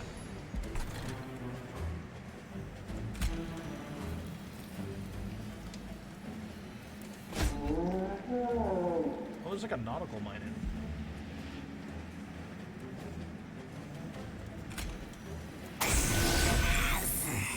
Crap, I just messed it up. Put him in the front. Ah!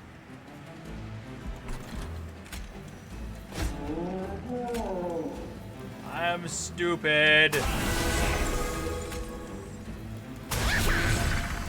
Ah, it's not enough. Or is it not still enough? Damn it!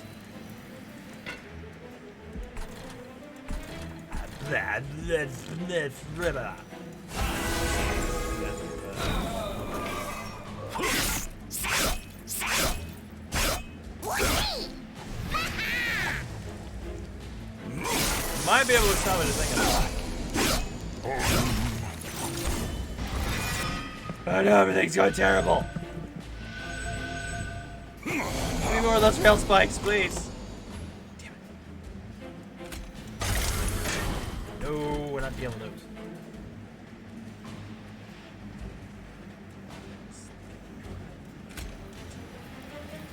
That should be. Oh no, he is.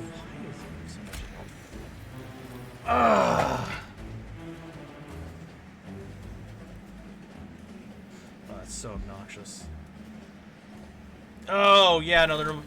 Okay, I thought he was going to have 150. 170 is pretty high. Crap!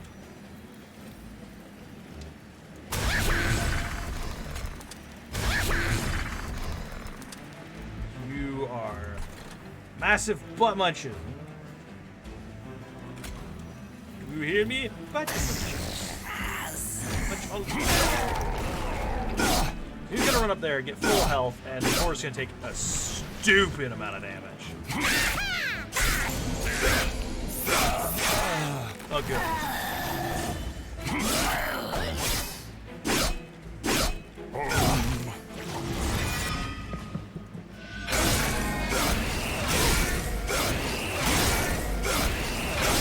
By the way, this reduces our score by a huge margin. Look at that! That guy was so friggin' strong. That was ridiculous. If I hadn't made that mistake early on, then it might have been different, but still, that was crazy.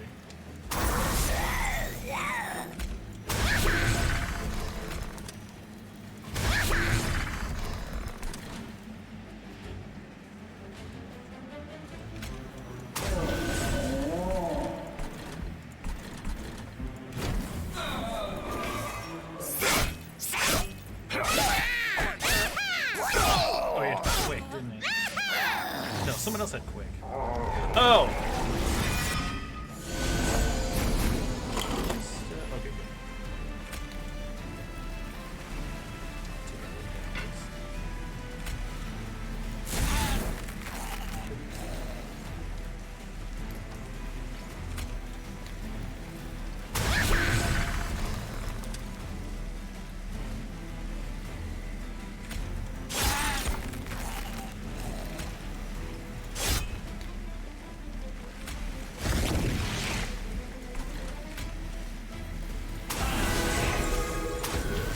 Boss should restore it. Oh, I forgot. Every time he drops a dude. It's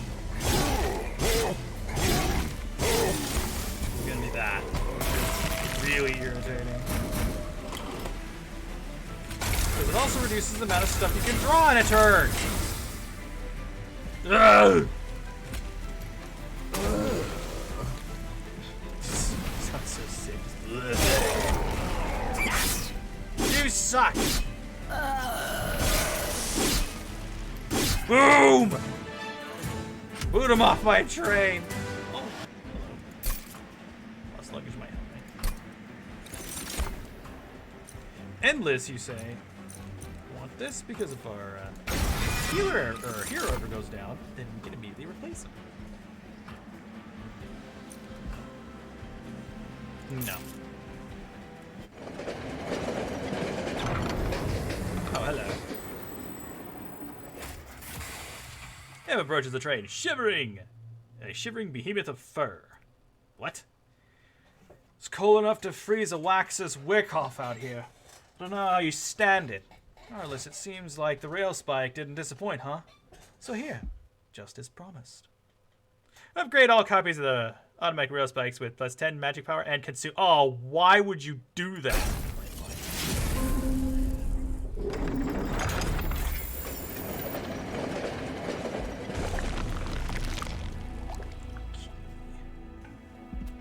Probably gonna go that route.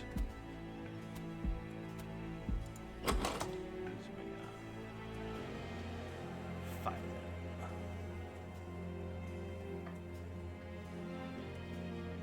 So let's see here. They just inherently do 60 damage now. Oh no, my starting hand is gonna be full of them. That's awesome.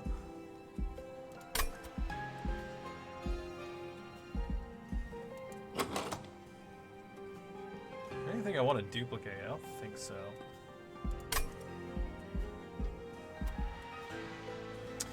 Well, it's a risk, but we're gonna go this way.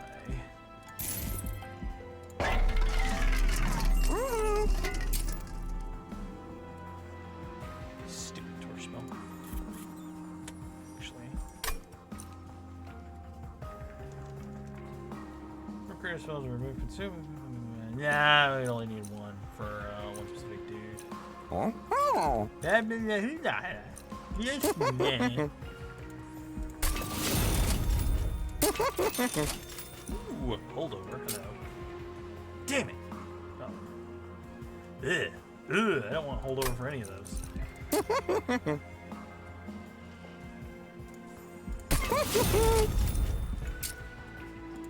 Oh, it can enhance its steam vents to actually do something. Pretty much doubles its damage.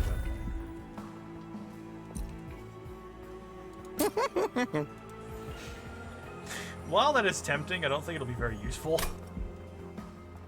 Hello, caverns. Oh, it's this one. The Bone Shaker makes his way through an abandoned train yard. The once bustling workshop is now eerily silent and empty, picked over by scavengers. Through the rubble, you're able to make out a couple of things that may be useful. A large hook and some quick-release doors. You salvage anything from the train yard? Say on the trap chute, you can drop someone, and it applies daze too. It doesn't only work on enemies, you can use it on your units too. You can ascend someone all the way to the pyre room and apply dazed 3. It sounds really funny. I have never used it before, and I want to. Just because of the image of, like... the guy's like, ah! The hook is installed in the Bone Shaker's pyre room, giving you an easy way to drag invaders upwards and subject them to the power of the pyre. Why not? It's funny.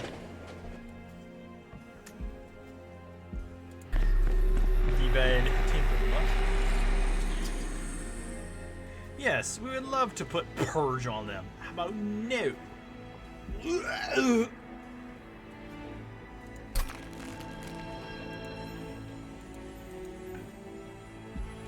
That's cool. I still have several things to go through. Target unit ACCs. Deal 50 damage to the front enemy unit. Hello.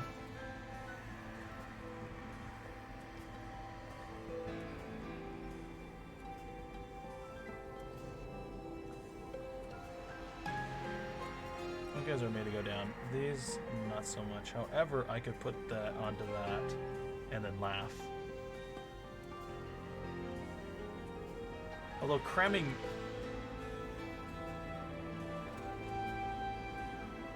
I could do that. No, I could do that to the train steward. Give them 3 attacks, they just pound the crap out of anything that moves. But the train stewards take up 2 slots. These guys take up. And they get damage shield too. Let's just do it. Let's just do it.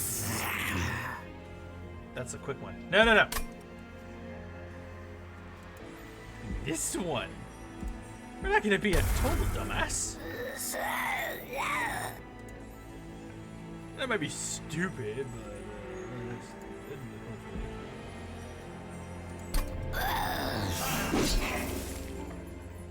no.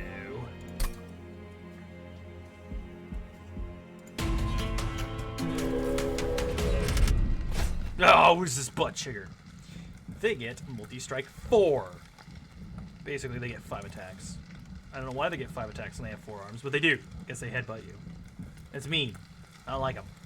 Oh, these guys cloak. Don't. No, they harvest. Oh, that's a tank. These guys get cloaked. They suck. No spell shield. Oh, my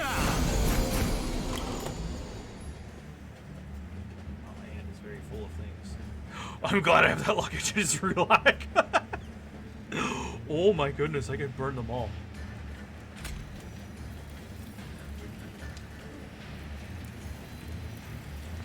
Hey, why not? Happy trails!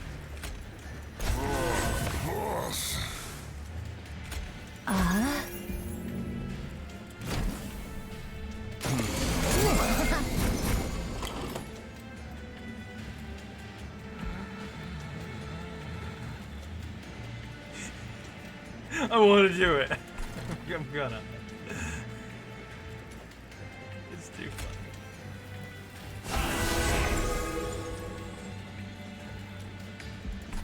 Hey.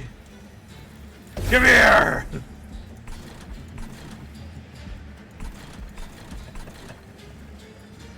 I don't care. I'm totally doing that. Ooh, I can burn him.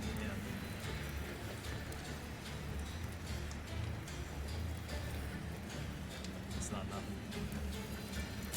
I get 10 armor. Boom! I don't care if it was a waste. It was funny. They have thorns. Oh no, they get cooked too.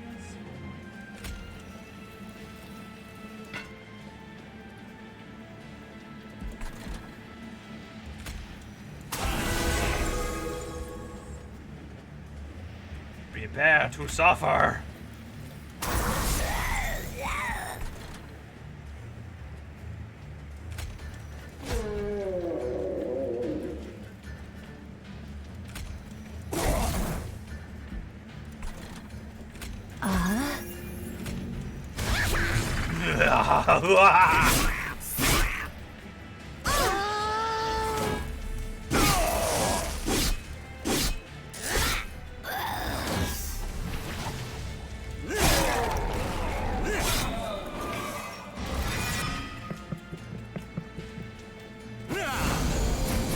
You and your stupid cloak.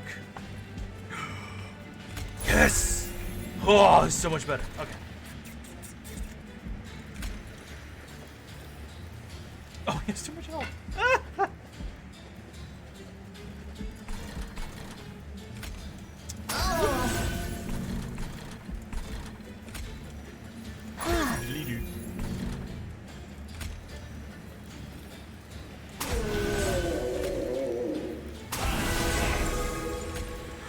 He burns out that round, I just realized.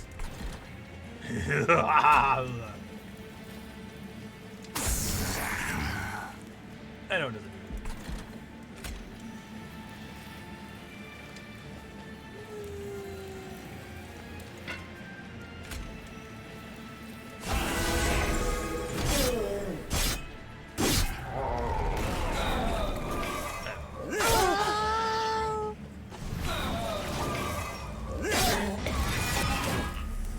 you.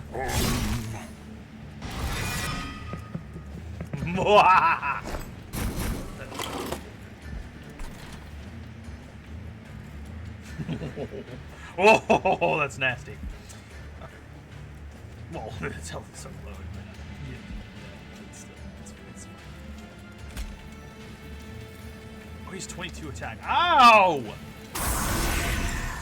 Take that. Wasn't necessary. Being stealth. That bugs me. Fact. Take that. No, wait.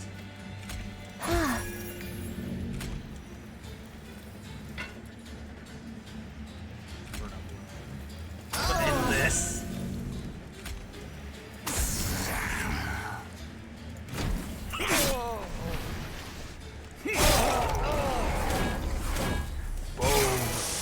You and your stupid armor generation. Yeah, that's right.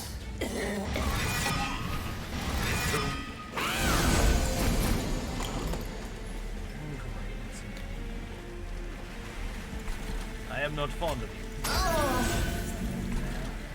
Smile.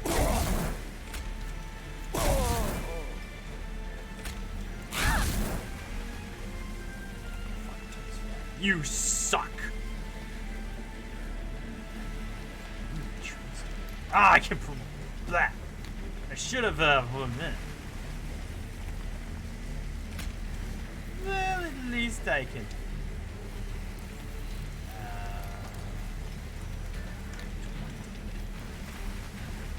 Stupid thing is, they should be in the back, I just realized. Because they're really strong.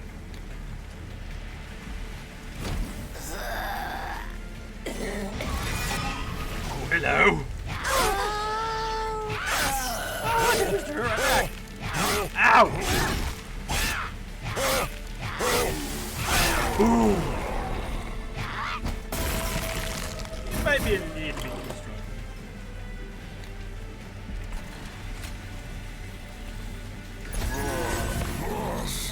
would you look at that? I have these now.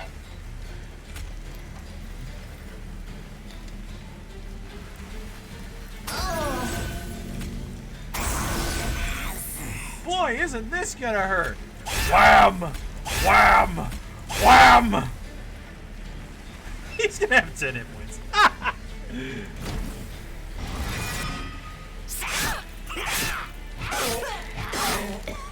Oh no!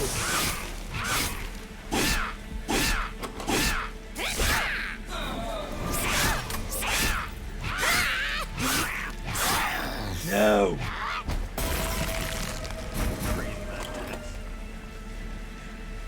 Get rail spiked! Wait, no.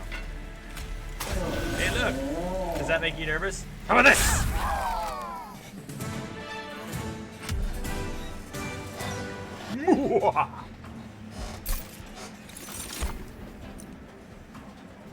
I totally know what I'm doing. Okay, fine. This is kind of cool, but we don't need it. Long story short, it does 5 damage. It does pierce armor, but that's not as important. But every time it kills something, it gets 3 damage permanently. So you could have this thing always in your hand, and you can just be building it. If you get it really early, and you put, not intrinsic, but holdover on it, so if you draw it, then you play it, it's always in your hand, so you're just constantly smacking people with it. You could get it really, really powerful at the end, I assume. But we're on the 5th ring, going towards the 6th, so I don't think I'd be getting this thing a lot. I'd like to increase the chances in which I get to put Endless on my hero, because he effectively keeps my dudes just in the fight. I don't think my guys are very enhanced. They're going to need more. Plus, we can restore the pyre somewhat. What do you mean? Oh, this is an artifact store again. Ugh, I'm so stupid.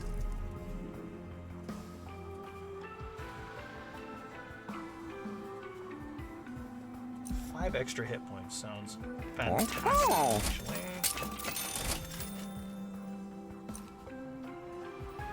A lot of our units have really low costs, so that's actually not that useful. This, however, is hysterical.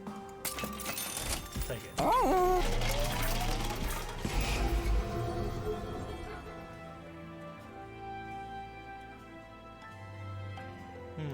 I actually don't know if I want to get rid of any of my units. I think I want to keep them.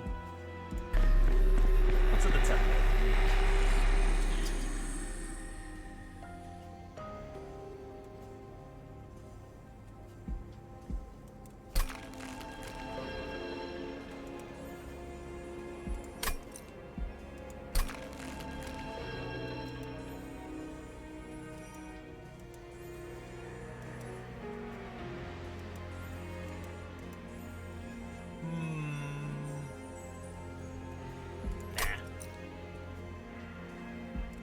Magic power and piercing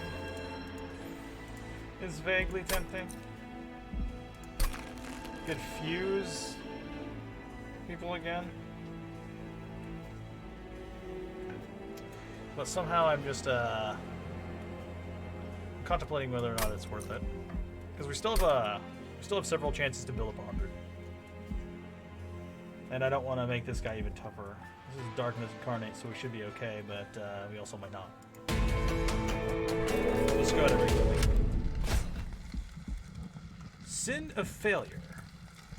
Are you a failure, Mr. Darkness Incarnate? Because you're kind of icy and weird.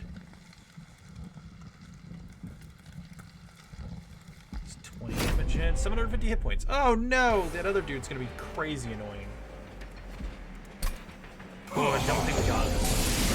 We might have. Alright. Hey buddy, what's going on?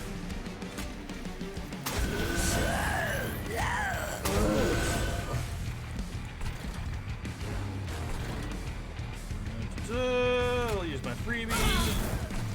Hey! How's it going? Whoa! He has a lot more health.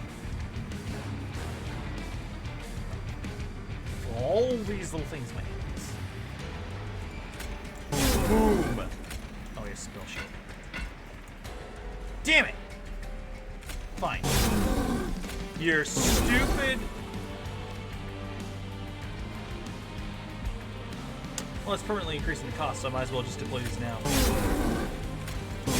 I forgot about that. So, basically, this will always be 5 now.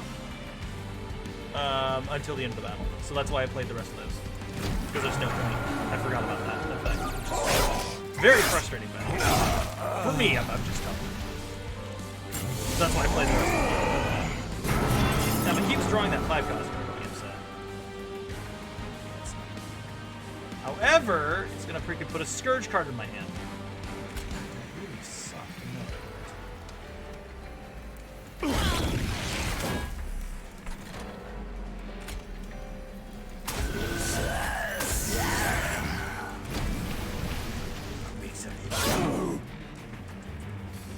So, not all of the Waxter units have burnout. Obviously, the hero doesn't, even though he has a wing. I don't understand why he doesn't have burnout. No, I don't know. But anyway, what I'm getting at is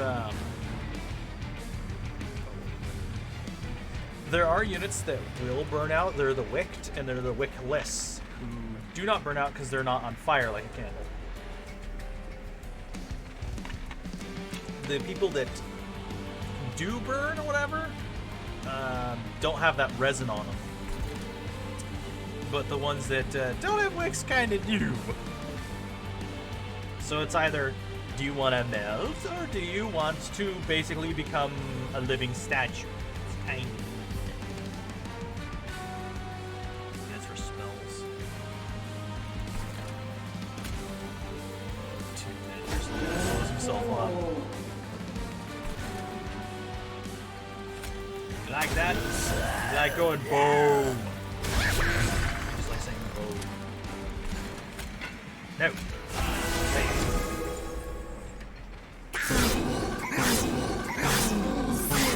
Take that. If I hadn't been stupid and hit the artifact without reading it, that would have been a problem. But since it was dumb, it is a problem.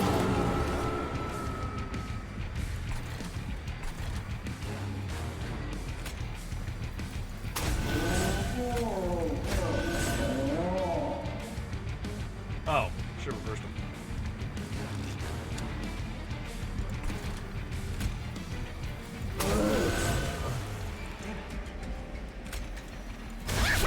Yeah.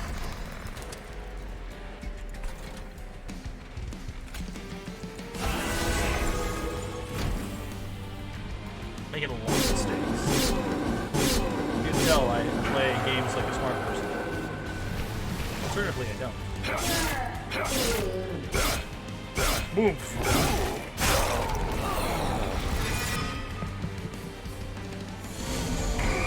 Hey. There's my other endless.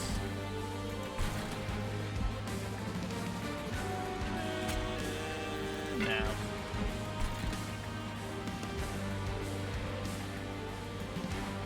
If I had 2 fireballs, I could. No, they have too much health for that. Dang.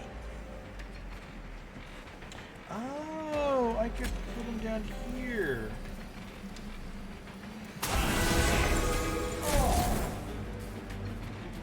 Nah, fuck. That stupid thing, I hate that so much.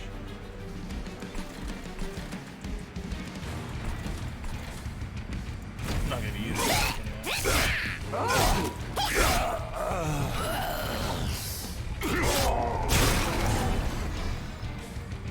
It's super irritating, like, he pops out right on top of a guy.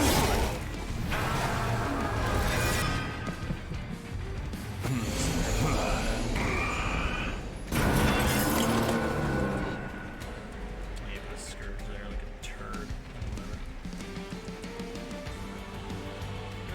Yeah, I do. Nope, it's a 5 cost, never mind. Alright, fine. You're gonna be an ass. Yoink!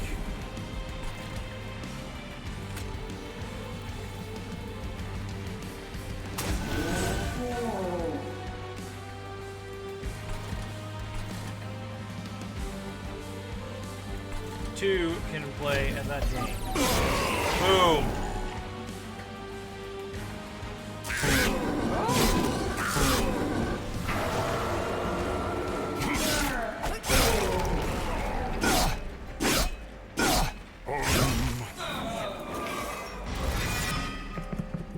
Yeah, if I would have gotten the dude with trample, I would have screwed.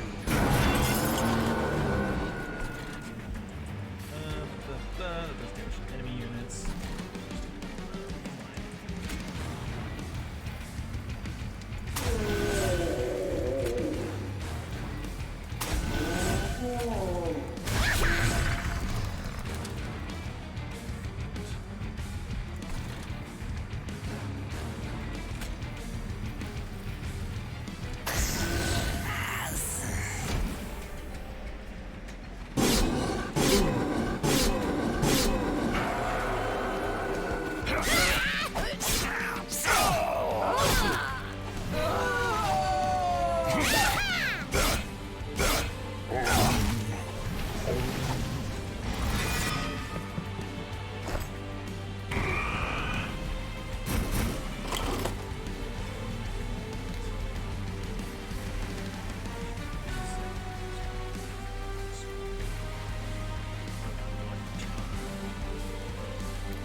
There's room for money.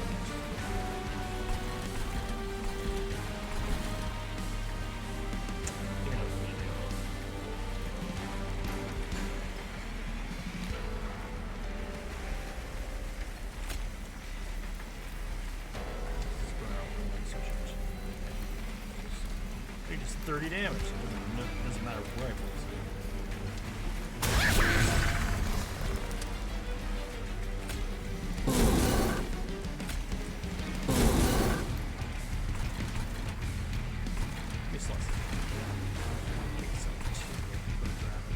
No.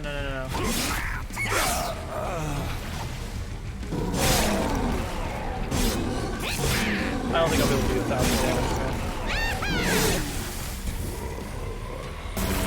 This damage is really high.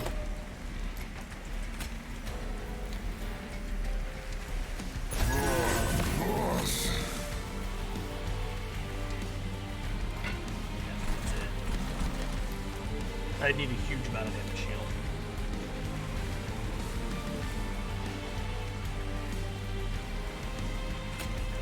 The guy with trample would have been more powerful, by the way.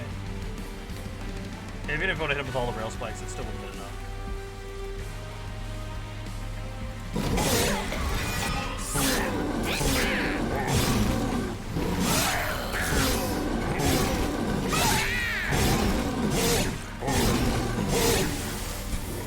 Damn, his attack is so high. It's not even max, too.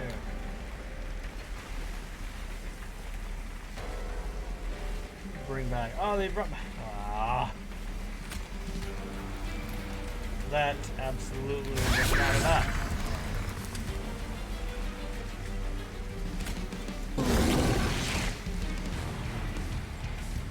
Well, it was close.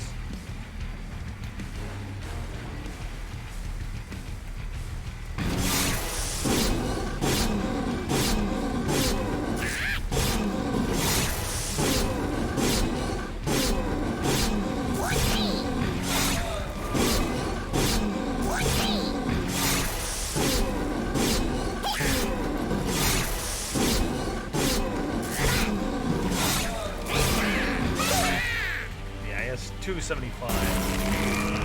That's way too much. So if I would have hit him with the spikes later on, or if I would have redrawn him, I might have been able to win. Or probably, let's say that.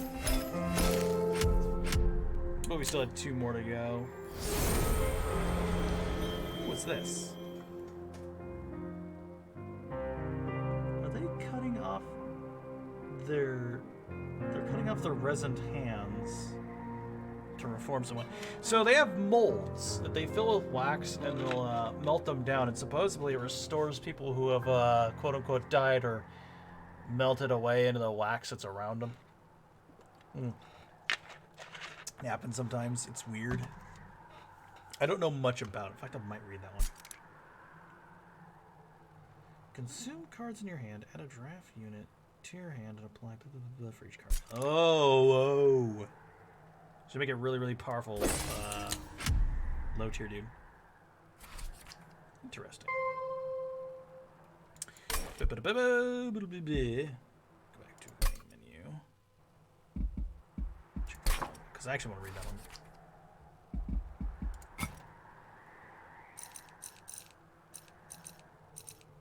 Umbra, melting remnant, here we go.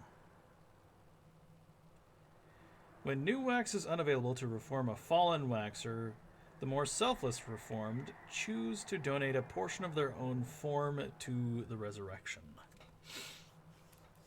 Okay, so that's what it is. The people that have wicks, I think, are called the reformed, and the wickless are, the wickless.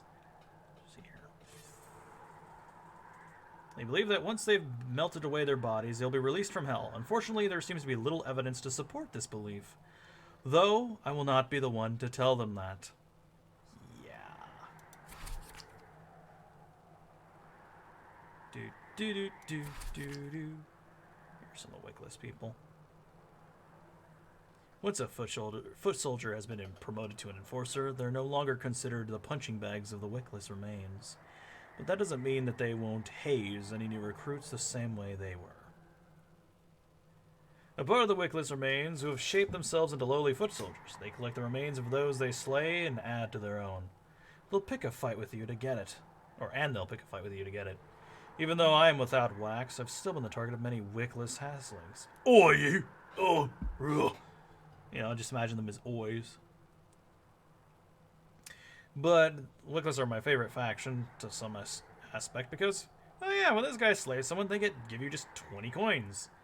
If anyone dies on their floor, they get 5. If there are 2 of them, well, long story short, they generate a lot of money. I think I had 2 of them on a floor, and then I had, my hero. And so, whenever something dropped, I just get 10 coins. It's just crazy. But obviously there's still plenty of cards to unlock. And the DLC added the whole, I think it added the whole spade thing or whatever, and it adds a boss after the final Seraph boss, which is interesting. Yeah, the melting remnant is really fun. What's it called? Let's see here. I actually have to see them. The melting remnant are one of my favorites. The Umbra are also one of my favorites. The Awoken is just solid. The Hellhorn can be a lot of fun, but I don't like them specifically because they're lore, because they're kind of fixated on one thing, and that's horns. Like, if you read the lore, it's just horn, horn, horn, horn, horn, horn, horn. Like, every sentence has horn in it. It's like, okay, stop. But their gameplay's pretty good. But these guys are really fun. I want to like them, but their aesthetic kind of puts me off. The Wormkin are DLC. When you unlock the Covenant, you basically unlock them. They have interesting mechanics. They're again, they're fun, but and if you just like slinging spells and crap and having things that build off of every time you cast a spell, these guys do it good.